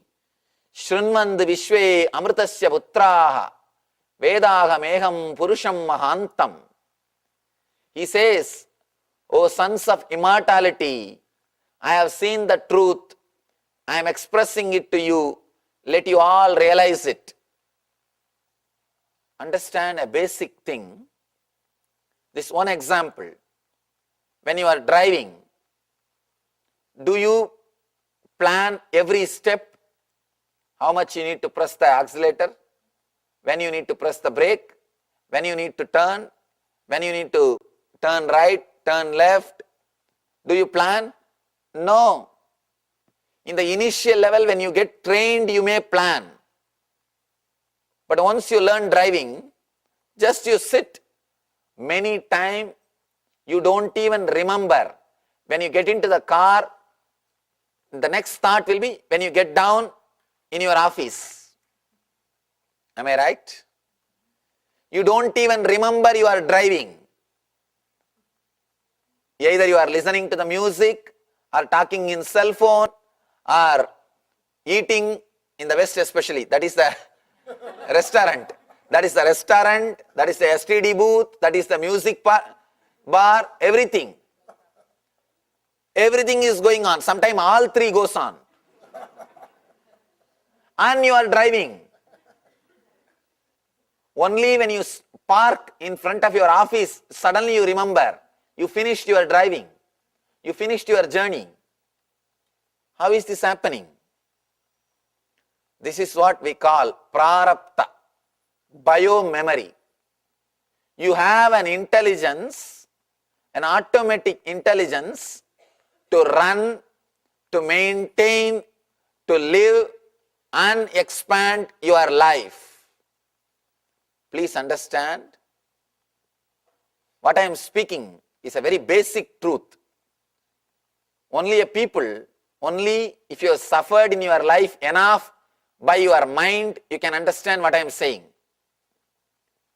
Only if you have come to the verge of suspecting your own identity, you can understand. If you are still suspecting me about my identity, you cannot understand. If you are ready to doubt your identity, only then you will be able to understand what I am speaking, what I am expressing. Understand, the identity which you are carrying, or what you think as you, what you possess or believe will protect you in your life, is not necessary to live your life. In Sanskrit, we have a beautiful word, prarabdha karma. Means the intelligence or the energy based on which you created this body. What we call bio-memory. You designed your body when you took birth. You designed your body to enjoy particular enjoyments, to live for a particular number of years. Your life, your enjoyments, whatever you want to do, you decide when you take birth, based on your prarabdha, based on what you think as the juice of the life. If you think only eating is the life, you will take pig janma. Pig body is the right body, because pig doesn't have to go for a job. Whole day you can eat. If you think the best thing in the life is sleeping, naturally you will create a buffalo body. Because buffaloes doesn't have to do anything. He doesn't have to waste 10 years of his life by going to school. He doesn't have to waste 1/3 of his life by working in the office. So many things he doesn't have to do.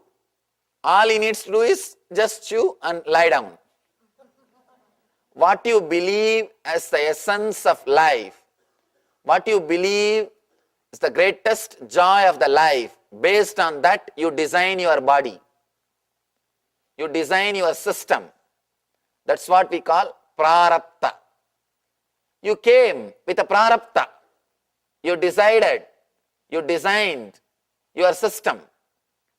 That designing, that memory has got enough of intelligence to live, run and expand your life. Trusting that intelligence and relaxing is what I call devotion, bhakti, sharanagati. Understand? The intelligence which is living in your life, which is running your life, trusting that and relaxing is what I call sharanagati, surrender.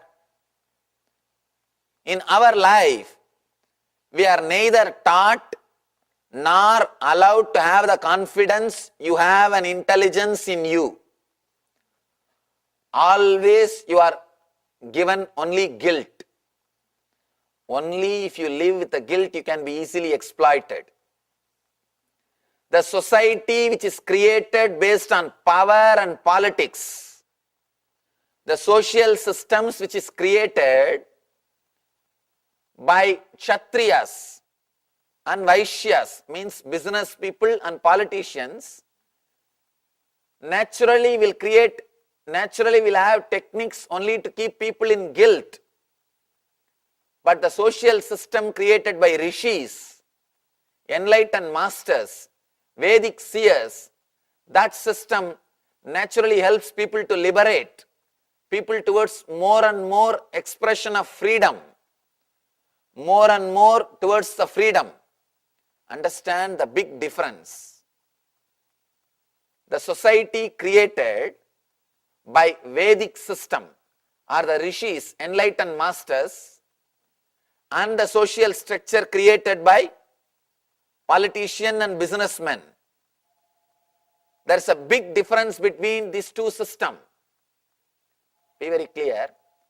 If your body is an income source for somebody, naturally you will invent more and more diseases and medicines. Am I right?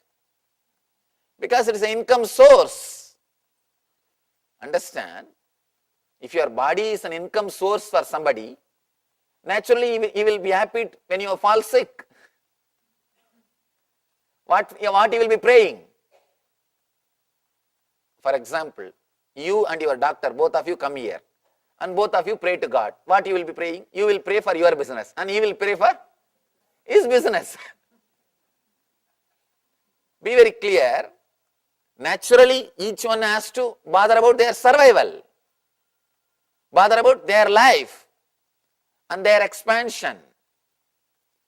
The lifestyle of the East, the Vedic system, the yogic lifestyle is created by enlightened masters. That is why constantly they give you the confidence.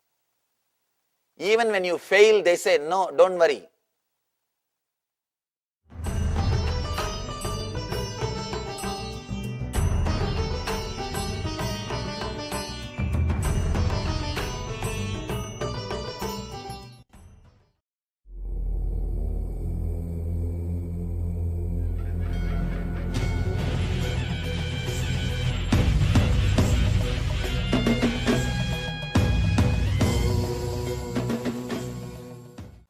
There are so many incidents, stories. Great devotee called Kanakadasa in Karnataka, he lived in Udupi. Because he was not allowed to go and have darshan of Krishna through the front door, Krishna turned and gave blessings. He completely turned. Be very clear. It is not story, again history. Because still the statue is in the form of, in the backside. Still, the statue of Krishna is looking backside of the temple. It's not facing towards the front side. And he is facing backside of the temple. It is called Kanagadwara. Through the small window through which he gave darshan to Kanakadasa, you can see God only through that small window. Thousands of incidents where the devotion led people to experience the ultimate. And not only that, there are some more stories. Just for the sake of devotion, there are stories. Shiva came down and he was arranging dates for the disciples. I think first dating service is done by Shiva only. There are so many stories. He was trying to bridge. He was trying to help one of his devotee. He was doing the ambassador's work to represent one of his devotee. There is a beautiful story. His name is Sundara. Sundara means a handsome guy. He was a great devotee of Shiva.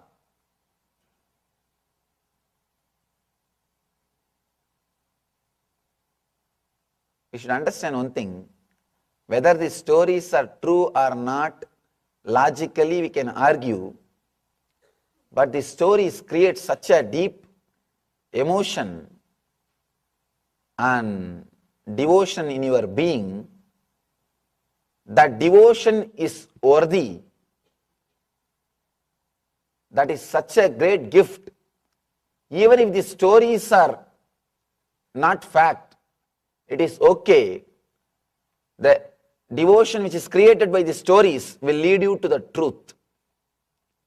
That's the reason I always tell people, do not bother about the factuality of these great stories, because logically you can never say which is right or which is wrong. You can never verify a fact. One more thing, we always think if it is written by some so-called scientists or some logical way, it's a truth. And if it is written by some saint, it is always biased or vested interests. We should understand an important thing. Saints and sages and devotees, spiritual beings, doesn't have any vested interests. Their life was never dependent on influencing or impressing somebody. But the so-called scientists, their life was constantly dependent on influencing, impressing the people who are funding them. Be very clear, in India, the saints and sages and rishis and spiritual masters were never under the influence of business people or politicians. Vaishya and Kshatriya both are kept away from the Brahmanas. It is the Brahmanas who are in the top. The sages and saints and rishis and devotees, they were given the lot more respect. They were in the top seat. They were ruling. They were guiding the politicians and businessmen. So they have no vested interests. Even if they don't tell stories, even if they don't create these stories, they are respected. They are given all best things of the society without any necessity to prove themselves. So they have no vested interests. But with the scientists, if you look deeply into the system, with the scientists, things are more complicated, because always they have to turn, they have to work to fulfill the vested interests of the people who are funding them, means business people. The ultimate quantum jump, if it has to be useful to the common mass in a complete way, it should not be disturbed, it should not be interfered by the vested interests of priests, by the vested interests of the people who rule the country or people who finance the things. Neither the business people nor the politicians should be allowed to enter into the research. Only then it can go in the line of truth and express the truth alone to the common mass. That's why I always tell people, with science, there are a lot more superstitions, lot more things which is illogical, lot more superstitious, illogical, dangerous things are created by science than spirituality. Even if it is little illogical, even if it is not fact according to your logic, the spirituality has always led people towards the ultimate truth of global peace and global bliss, transformation. The ultimate purpose was totally different. And with the so-called science, even if they are factual, with the simple facts, ultimately it is not leading to anywhere. One more beautiful story. Do not validate with your logic whether it is fact, when it happened, what is the year, date, morning or evening. Usually we never, in the East, we have something called Purana, not history. History is totally different from Purana. History means date, time, incident, whatever happened in the level of length, breadth, depth is recorded. See, whatever has happened in the level of length, breadth, depth is in this 3 dimension. That is recorded. But in Purana, not only whatever has happened in the length, breadth, depth, we record the impact of that incident in time and space. That is why we feel the Puranic things are exaggerated. For example, Adolf Hitler taking birth and another ordinary man taking birth. In the length, breadth, depth wise, both are same. It's not a big thing. Both are one and the same. But this guy's birth has created, his influence on space and time is totally different than the influence created by an ordinary man. Ordinary man, if you see from the view of history, length, breadth, depth, both are same. But if you see the incident from the time and space, his influence, Hitler's influence, is totally different. In India, we try to record, in the East, they try to record something called Puranas, where they give importance to the influence created by that person in space and time. They did not give much importance to the incident itself, which is in the length, breadth, depth. That dimension was not given much importance. But the dimension of space and time, that was given more importance. Because the enlightened beings, the rishis, were able to penetrate and see the influence or the impact of that incident in the time and space. Krishna taking birth and another one, Sisubala. Sisubala also took birth the same time. Taking birth. In the length, breadth, depth, both are same incidents. But why Krishna is given so much of importance?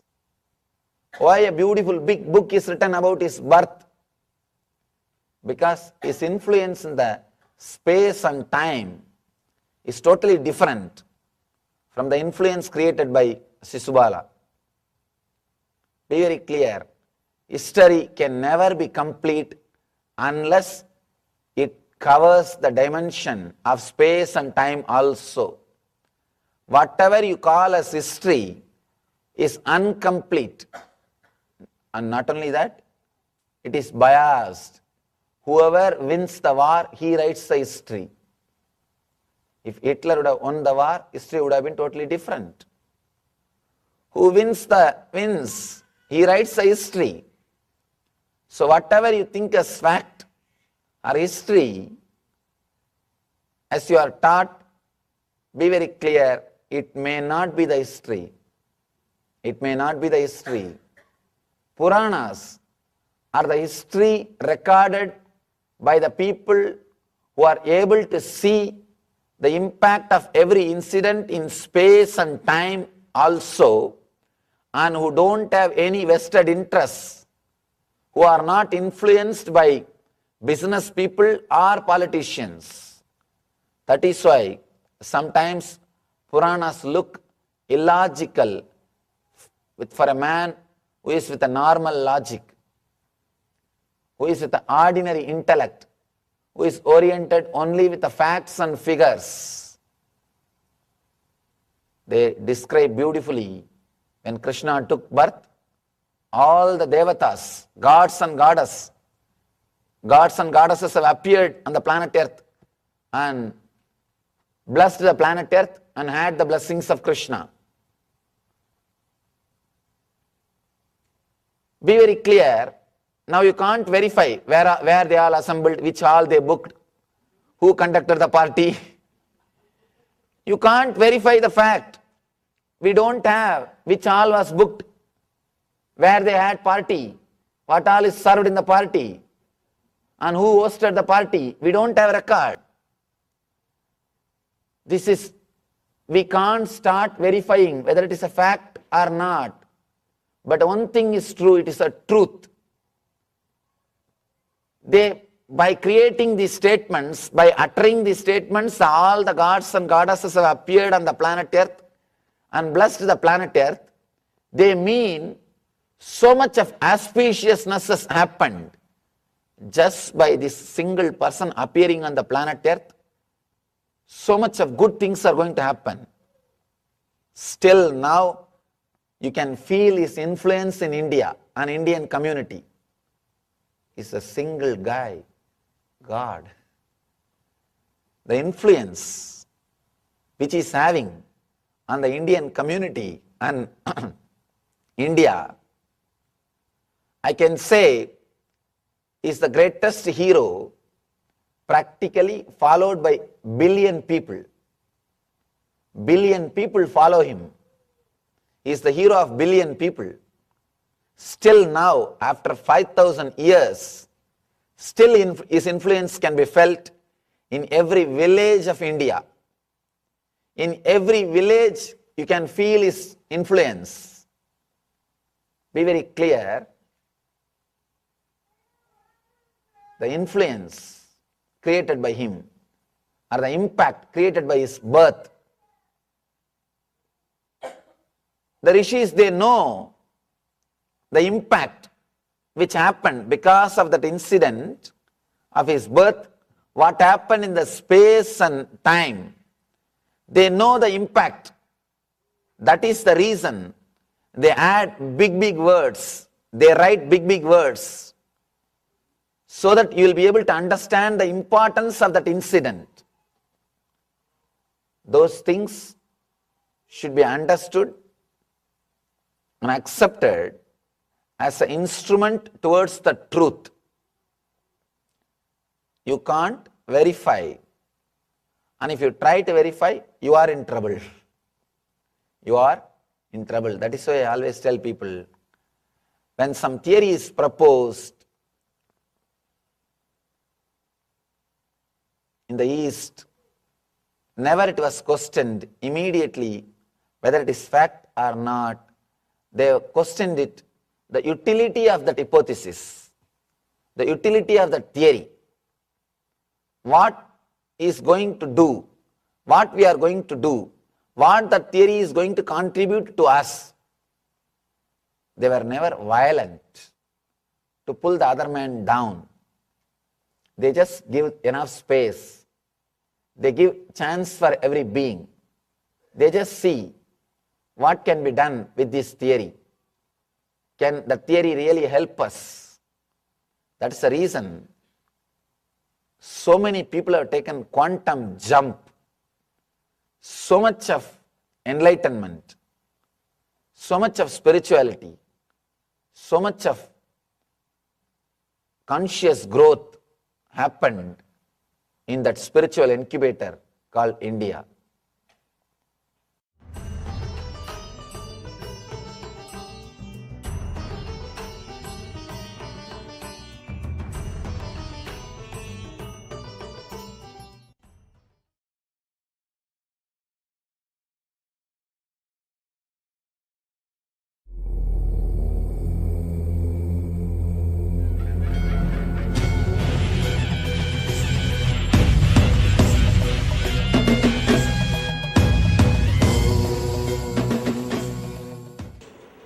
Understand this, you should start speaking, you should speak in such a way, the guy should ask only the question which you wanted him to ask. And you will answer to that question in such a way, the next question also will be decided by you. Same way, you must be able to decide next 7 questions. What he is going to ask. You should write down all the 7 questions and give it in a leaf before the argument starts. And you should know how to direct the whole argument. Just same way, you should ask these 7 questions. Before the argument starts, you should write all the 7 questions and keep it here, separately. And start. An argument should go only with the 7 questions, one by one. Then you are a Darga Pandit. You are a Nyaya Pandit. Let me now come to that. 7 questions you must be able to guide him. How?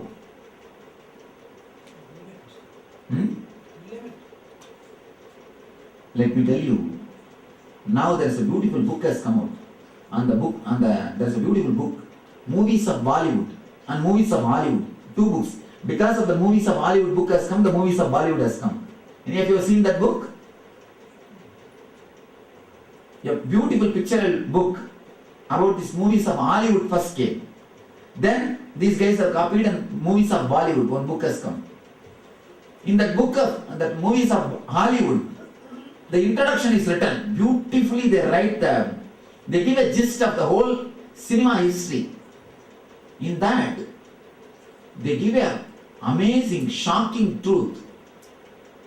Throughout the world, exist only 7 types of cinema stories. Only 7 types of cinema stories. All cinema stories written ever on the planet Earth, what is written and getting written or yet to be written, can be classified under the 7 category. There is no more stories, cine stories, than the 7 stories. You will be shocked. And not only that, then next they give the gist thread line of that 7 story line. The 7 stories. You will be shocked. The 7 chakra emotions. 7 chakra emotions. Human mind can think only based on the 7 emotion. One small experiment. 21 minutes, just sit and speak out whatever you think. Just go on, speak out whatever you think and record it. After 21 minutes, just transcribe that and see. In 21 minutes, completely, you had at least once the 7 thoughts related to these emotions. In every 21 minutes, at least once you fall in the 7 emotions, at least one thought will come which is related to the 7 emotions. Every 21 minutes you undergo a complete cycle. 3, 3, 3, 3, 3. Except when in sleep. In sleep you don't have thoughts, that is different. Now, every 21 minutes of waking moments, you undergo you get thoughts related to sex, thoughts related to fear, thoughts related to worry, thoughts related to love, attention need, thoughts related to comparison, thoughts related to your ego, superiority, thoughts related to discontentment. What is 3 from 3 minutes and 21 minutes. In every 21 minutes, you undergo this cycle. You will have thoughts related to the 7 emotions. And I was shocked when I read that book, the movies of Hollywood. The 7 emotions, they say all the stories ever written on the planet Earth come only under the 7 category. And I can be sure they never read 7 chakra philosophy. They never read 7 chakra philosophy. And when it is classified and the main thread of each category is given, it exactly corresponds to the each chakra emotion. Now, learn the secret. Any man can think only on the 7 emotions, related to 7 emotions. Now when you start speaking about some particular subject, for example, you start speaking about food, you should speak in such a way, all the other 6 planes, in other 6 planes, you should answer. In one plane, you should not answer, leave it open. When whatever subject you speak, listen here carefully, whatever subject you speak, in that subject, in the 7 emotion, speak about the 6 emotions, leave one empty. So naturally you can't put any other question except that emotion, that subject.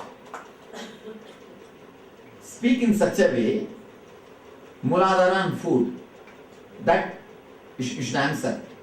Swadhisthana on food, you should answer. Manipura on food, you should answer. Anartha on food, you should answer. Anya on food, you should answer. Sahasrara on food, you should answer. Vishuddhi on food, leave it. He cannot ask any other question except that.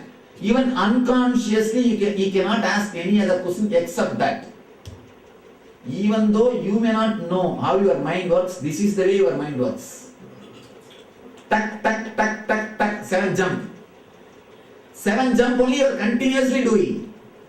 If all 6 jumps are answered, you are cornered in 1 jump. What question you will ask? Only related to that jump. So naturally now I know what question you will ask. When I know the question, simply I know the answer.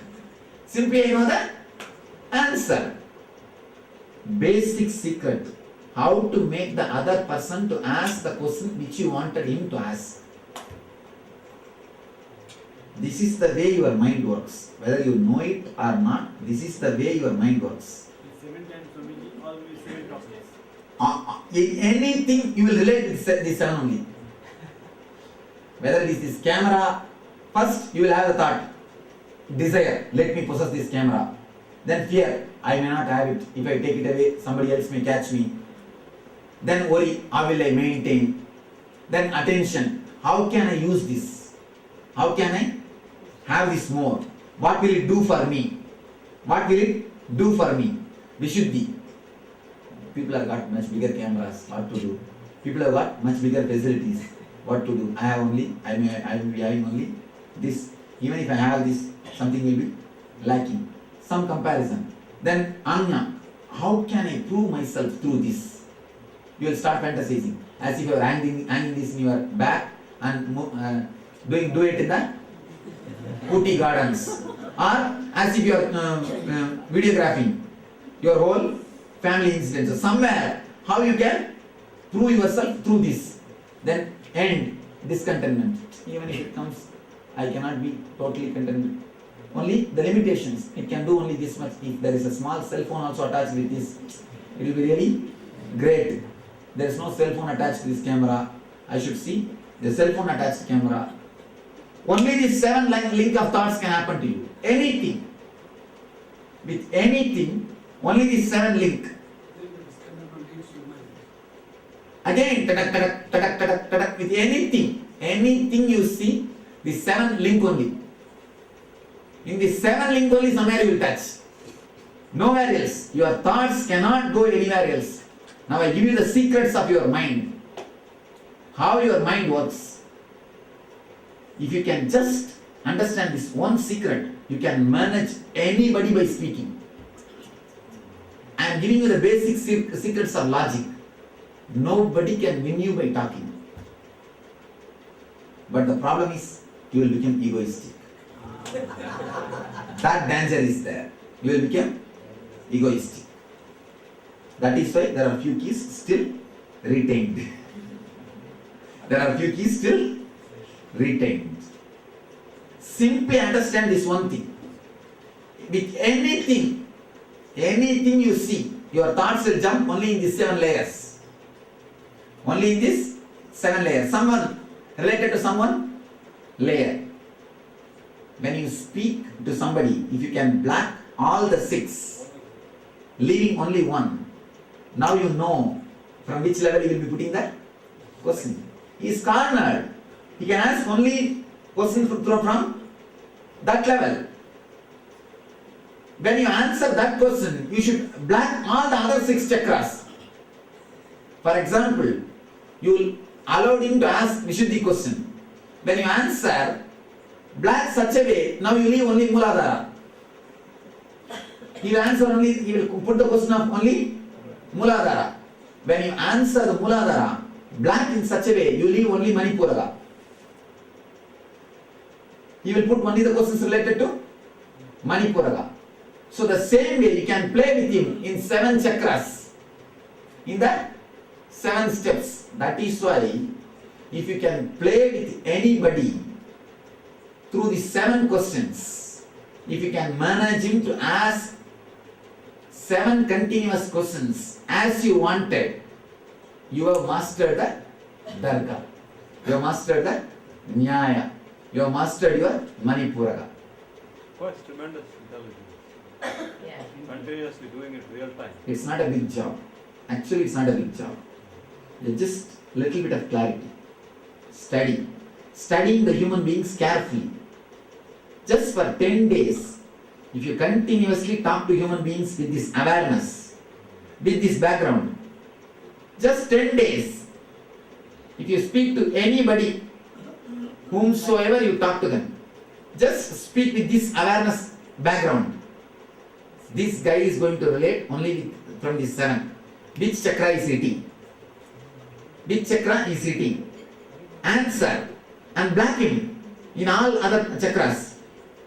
When you answer and leave him in only one plane. And one more technique, one more important secret. Normally people never move more than anartha. A middle class man, a working category people, a laborer, or a normal guy never thinks more than anahata. So now you have only 4. You don't even have to bother about other 3. That's for very intelligent guys. Normal common mass lives only below this 4. Swamiji, most difficult to handle the ego guys. No. That is different, but very limited people are egoistic. They are the most difficult to handle. There are other people are unaware only. But you will not come across egoistic people much in your life. If you can play this just for a few days with awareness, the moment guy starts talking, anybody starts talking to you, you know he is attacking which chakra. And you can simply black him. You can corner him. Over. A man who can guide the opposite person who is arguing with him for continuous 7 questions is he is only called as Nyaya Pandit. Nyaya Pandit. The 7 emotional play. 7 play. The play of 7 type of thoughts. Anything, you can be sure of this. I told camera just now. Anything when you see, this is what starts. This is what starts happening. You relate in some one way. Just black in that way and twisting. Black all the other things. Leave only one gap. Naturally you will put only the question related to that opening. That opening. The people who are caught in Manipuraga, they gave Nyaya as a solution. Next, people who are caught in Anahata. Any question? This technique we can declare it as a Nithyananda Sutra. Nithyananda? Sutra. Can you do one more example? Tell me anything. I'll connect with that. Anything you tell me, I'll connect with that. Education. The moment you hear the word education, you start thinking, how much I have studied. I could have added a little more education. Desire. And all the responsibilities related to education, fear. You have to study, you have to give up so many things. You cannot simply have education. You need to sacrifice many things. The responsibility, fear. Then immediately next you start worrying how much I have to work. So many things. It's not possible. Worrying. Some worries related to it. Or what I can get from education. What I can get from education. What is there for me? That's what is attention. What I can get from that. What I can get from that. Attention need. The next Vishuddhi. Comparison. This and that. Then Anya, ego. How I can prove myself as a great person by that education. Utility. What I can get from is different. How I can prove is different. I can show as a big person by that education. When you are caught in Anya, you are ready even to go for a certificate without education. Because you want only yourself to be proved. So if you just have a doctor certificate without doctor education, you will be ready. But with Anagata, you will not be ready for that.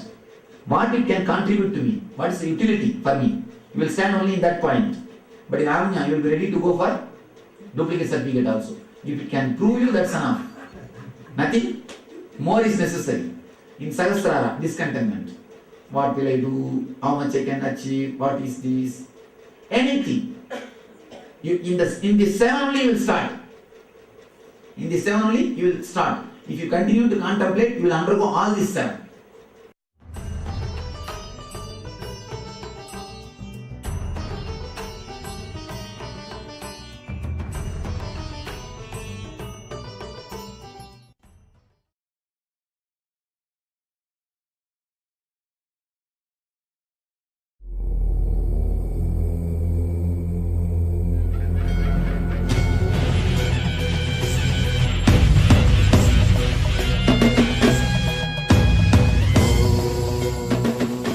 Shiva has given 112 meditation techniques.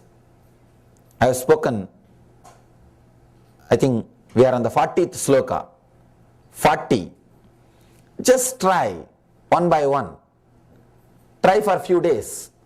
Suddenly something will click. That is the technique for you. And you will see you are able to explore and experience the inner space through the techniques. Let me enter into today's sutra. Very powerful sutra. Yasya kasyapi varnasya purvantavanubhavayet sunyaya sunyabhutosau sunyokarapuman bhavet. Let me read once more. Yasya kasyapi varnasya purvantanubhavayet sunyaya sunyabhutosau sunyakarapuman bhavet. Beautiful sloka.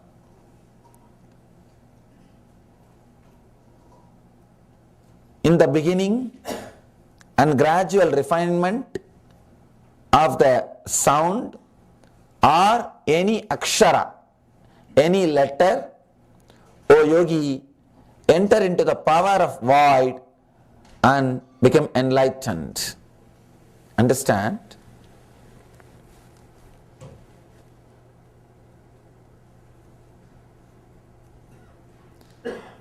If you are too much visualization centered, this technique is not for you. It won't work.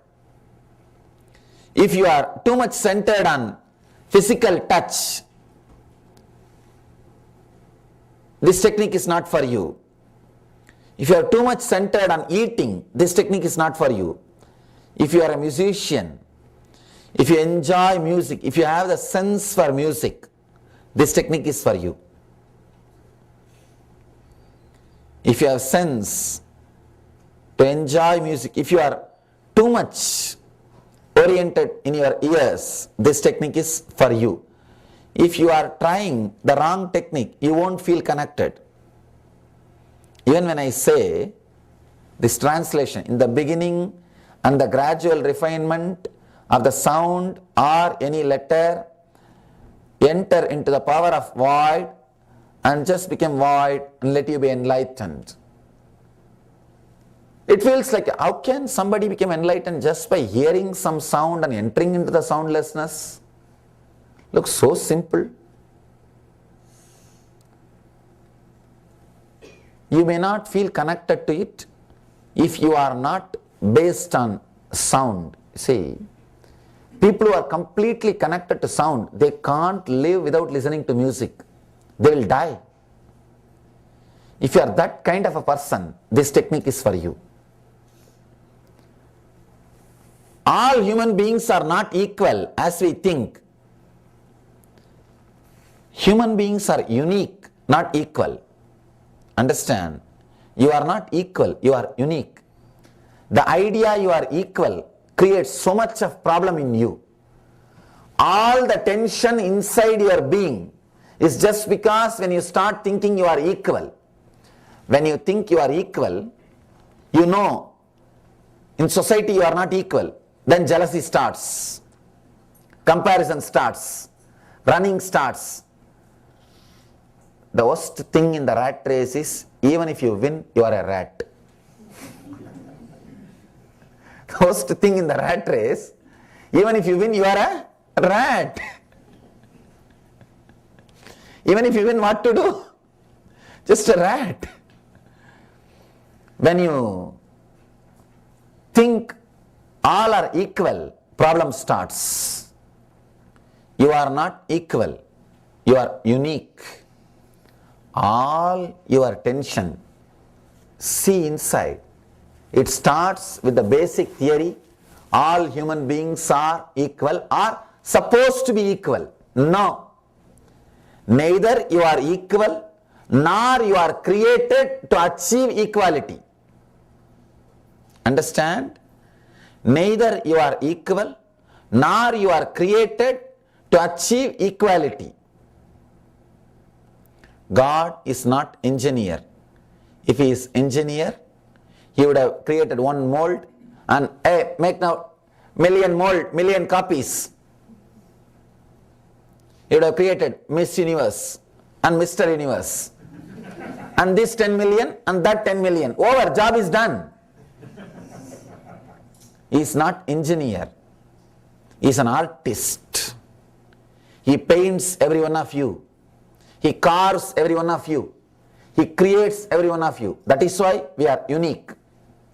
We are not equal. I have seen people coming and telling me, Swamiji, give me some technique to be more beautiful. Ask them, what is the concept of beauty? Just tell me.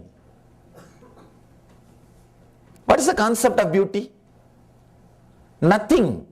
It is just an idea promoted by all this cosmetic industry.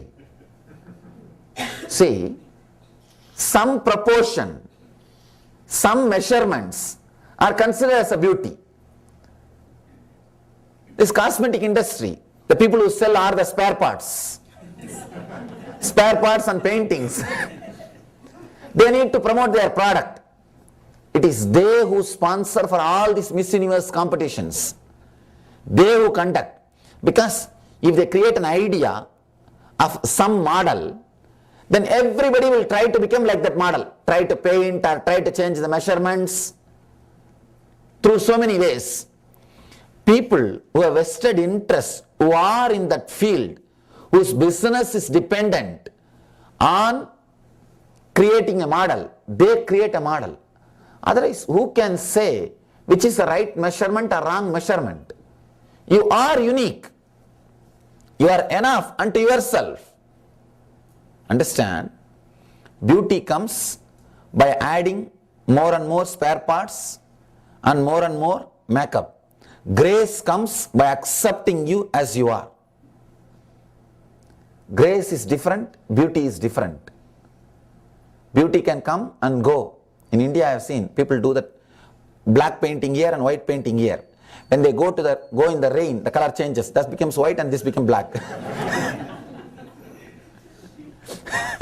I tell them, if you are painting, please don't go in the rain.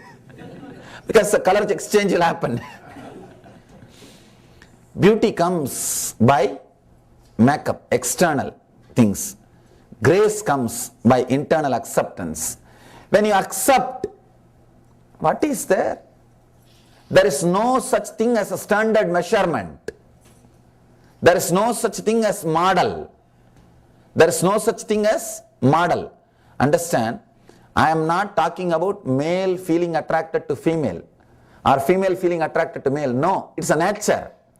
I am talking about male having a male model in the mind and trying to look like that person, or female having a female model and trying to paint constantly like that person, trying to appear like that person.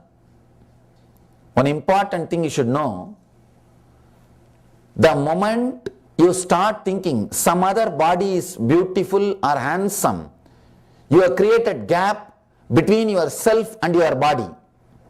Unconsciously you will start hating your body. You won't feel comfortable in your body. Already wedge has been inserted between you and your body. Understand? Feeling somebody else is beautiful will create gap between you and your body. Look into your life.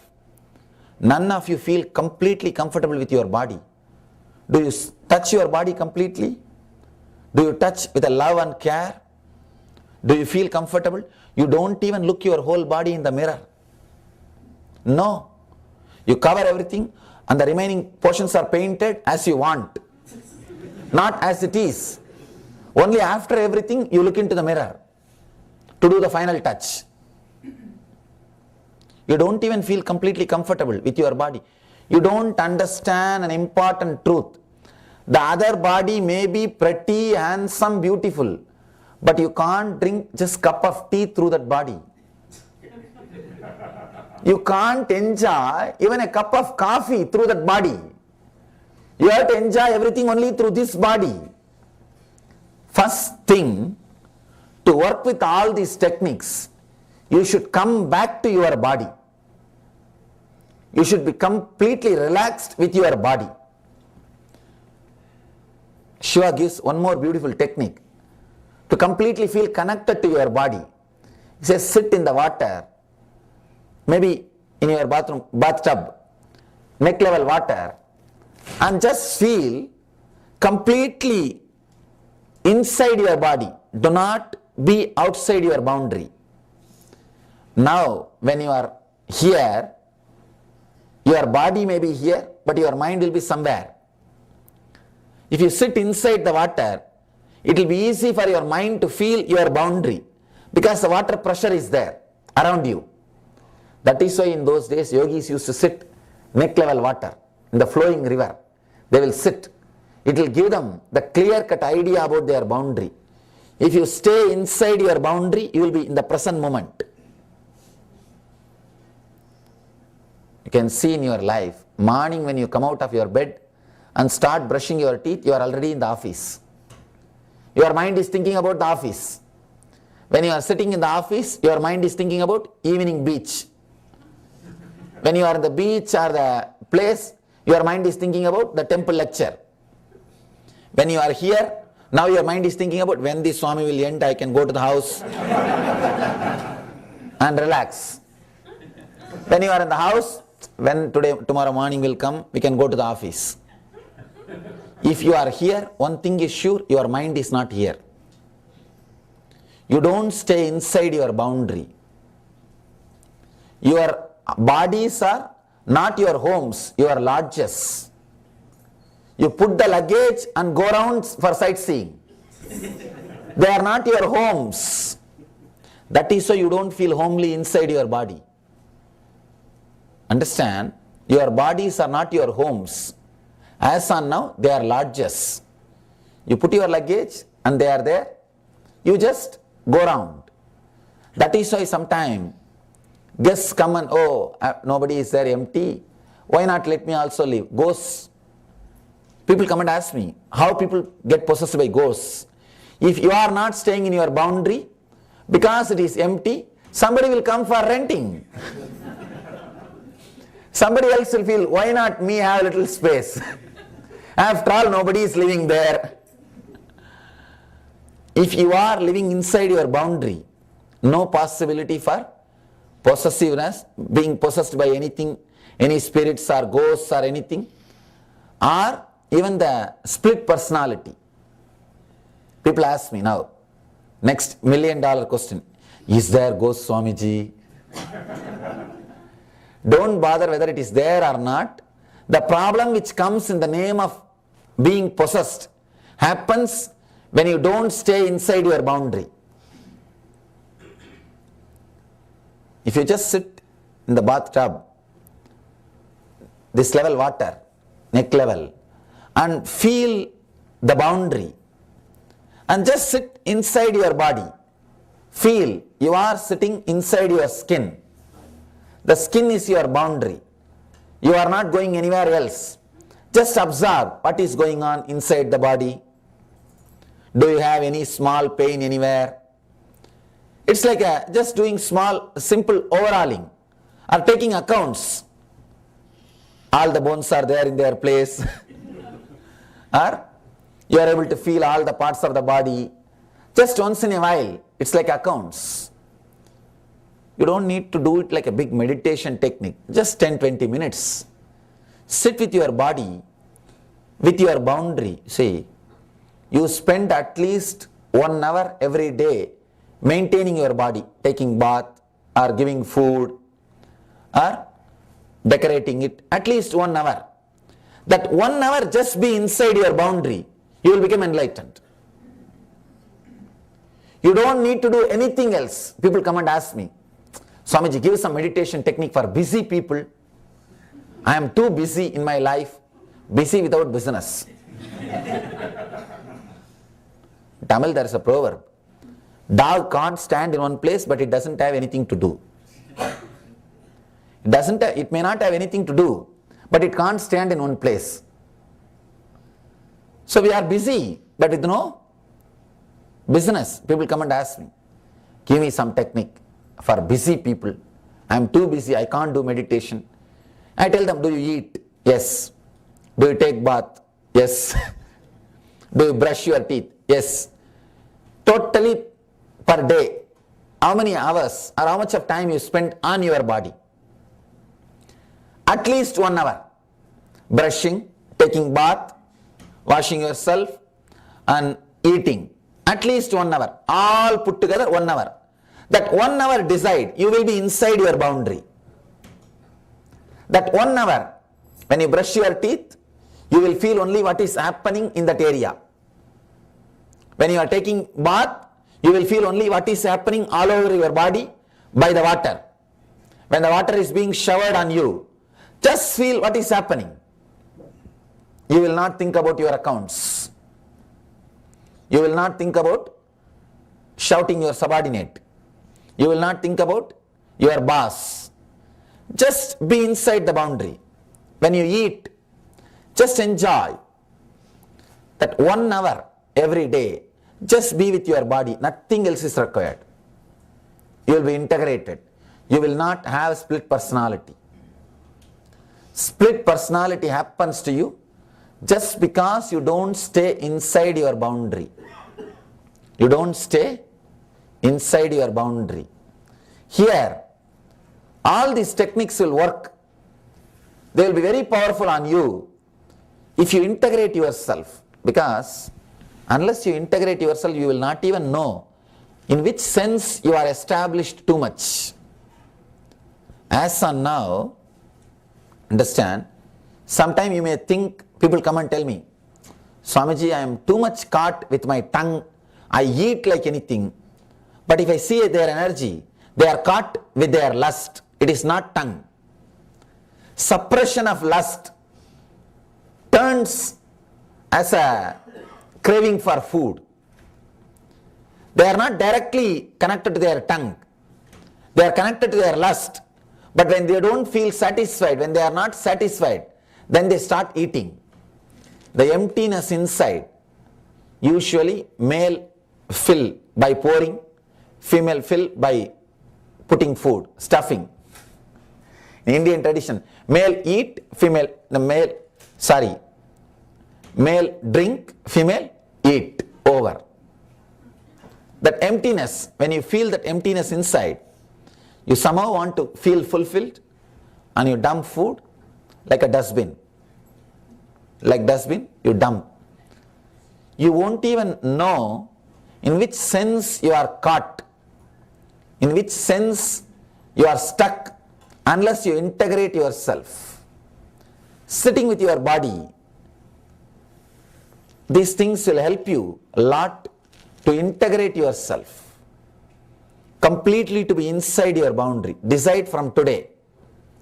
From today you decide, make a strong will. Every day I am spending at least 1 hour on my body. When I brush, when I take bath, when I eat, at least 1 hour. That 1 hour I will spend with me. I will spend within my boundary. Actually, this mala, this bracelet, all these things are just to remind you this kind of sankalpas.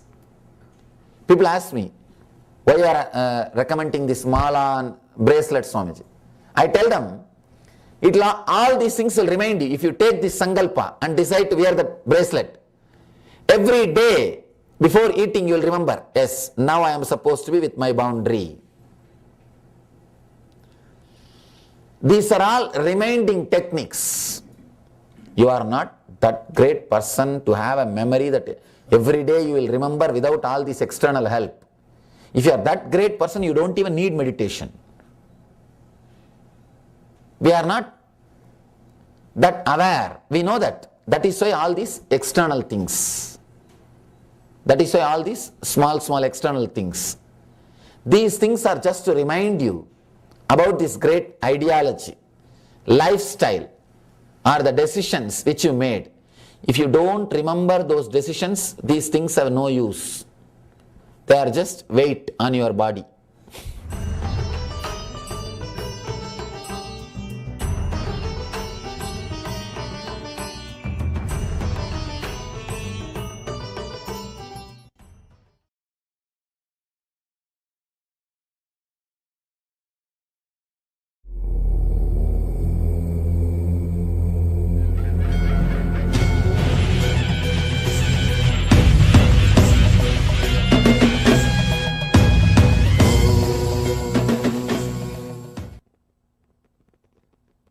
Mahadeva says, listen, while the ultimate mystical teaching is imparted, eyes still without blinking. Your eyes will become still only when your intellect is tired of processing the words. No movement. Eyes are there, just you are lost. If you are processing the words which you are receiving, then there will be movements in the eyes. If your eyes are completely closed, you are thinking something else. If it is blinking, you are thinking about what I am talking. If your eyes are still, you are receiving whatever I am speaking.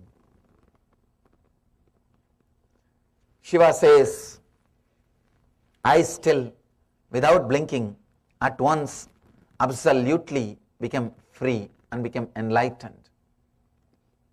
with master or with any idol, any statue, just sit completely open. Even sitting with a statue will transform you. Never think statue is, or opening yourself to a murti, to an idol, to a god, to a statue is ordinary thing.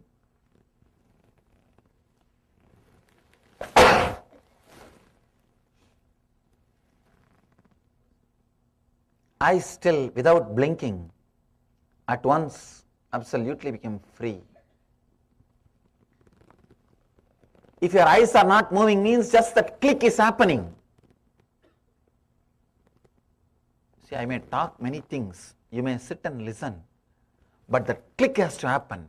Suddenly, the click has to happen. I have seen people, when they listen to some jokes, they understand the grammar, they understand the meaning, but the click does not happen. It happens next day when they are taking bath in the bathroom. And there they will start laughing.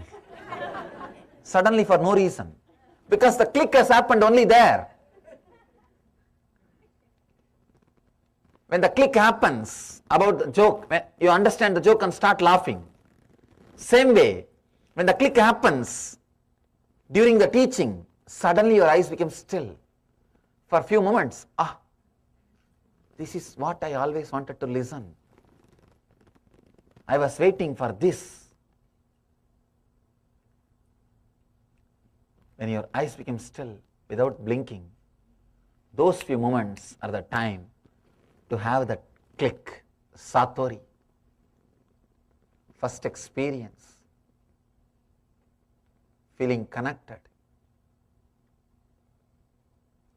Many times that happens to us, but our mind, our logic is such, we don't want to trust that has happened to us, because if we trust that has happened to us, we have to change our lifestyle. It is too much. We have to transform. That is too much. So your mind creates doubt. No, I think it did not happen for you. See, your eyes are blinking. No. You are okay, you are normal, relax. This is for somebody else, he is talking, you relax. Open up. There is a possibility for every being. It is your birthright. Initiation is your birthright. Diksha, moksha. Initiation liberates. Just simple initiation.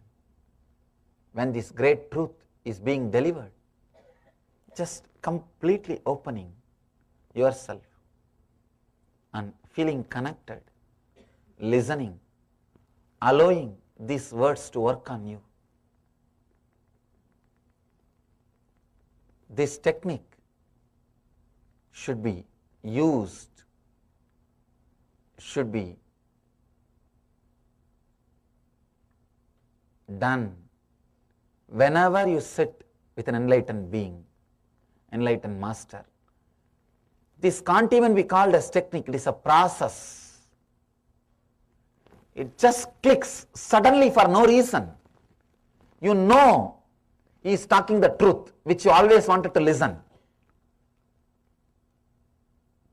Now you know you can't escape from this truth. You may try, you may find thousands of reasons. One corner of your being says, no, this is truth. I am going to follow him. I am going to follow him. Your mind will say, no, have you gone crazy or what?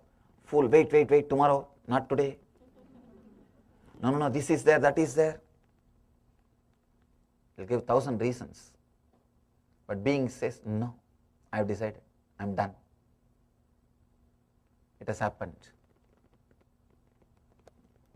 That feeling connected. If you are fortunate enough, that happens with enlightened being. If that has happened to you, you achieved everything in the life. Just hold on to that, that's enough. It's like you got the great gift, a lamp, just hold it in your heart. No cyclone, doubt. Do not allow the doubt of cyclone to put that flame off, to take that flame away from you. It is the greatest gift, that click. If it has happened in you, hold, catch it.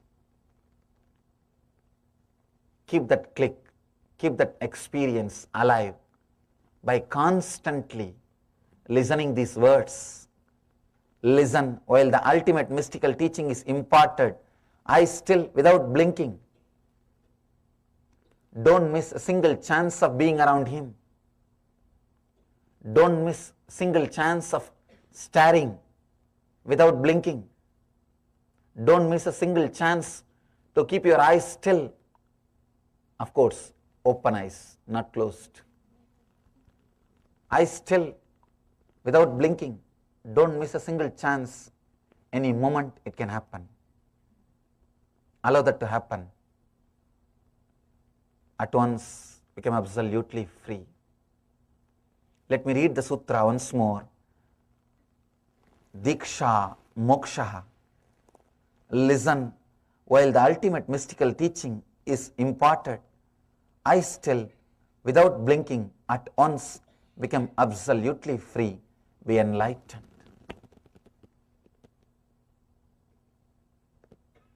That is what happened to Swetaketu when Master said, Swetaketu, you are that. He was completely ready,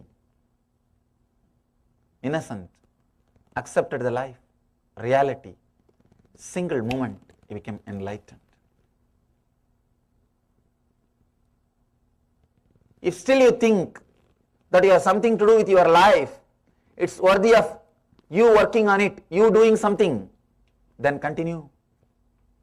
If you feel you have done everything, whatever you feel as worthy in your life, you have done it. Now it is time to allow the higher power, the supreme energy to work, then open up. Still, if you are working, I can't work. If you are tired, relax, I'll work. This technique is for the people who are tired of working, who are ready to retire from what they call as their identity. I am not saying retirement means retiring from your regular job. In this country, especially, the retirement word is associated with aging. Only when you become old, you are retired. You retire from the social commitments and the activities. I am not saying that retirement. No. When you are tired with whatever you can do, after doing whatever you can do, or seeing people doing so much but still not feeling satisfied. Sometimes you get the intelligence just by seeing people who are constantly doing and did not achieve what they want.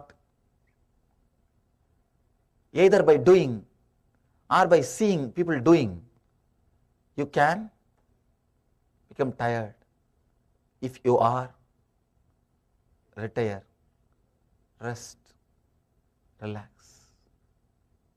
This can happen just now.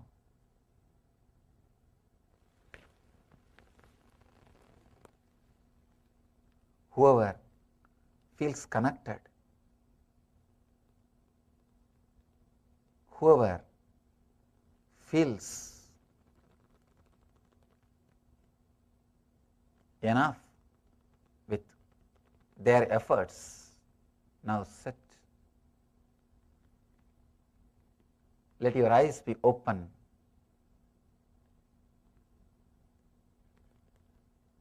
No process, no thought, no analyzing, no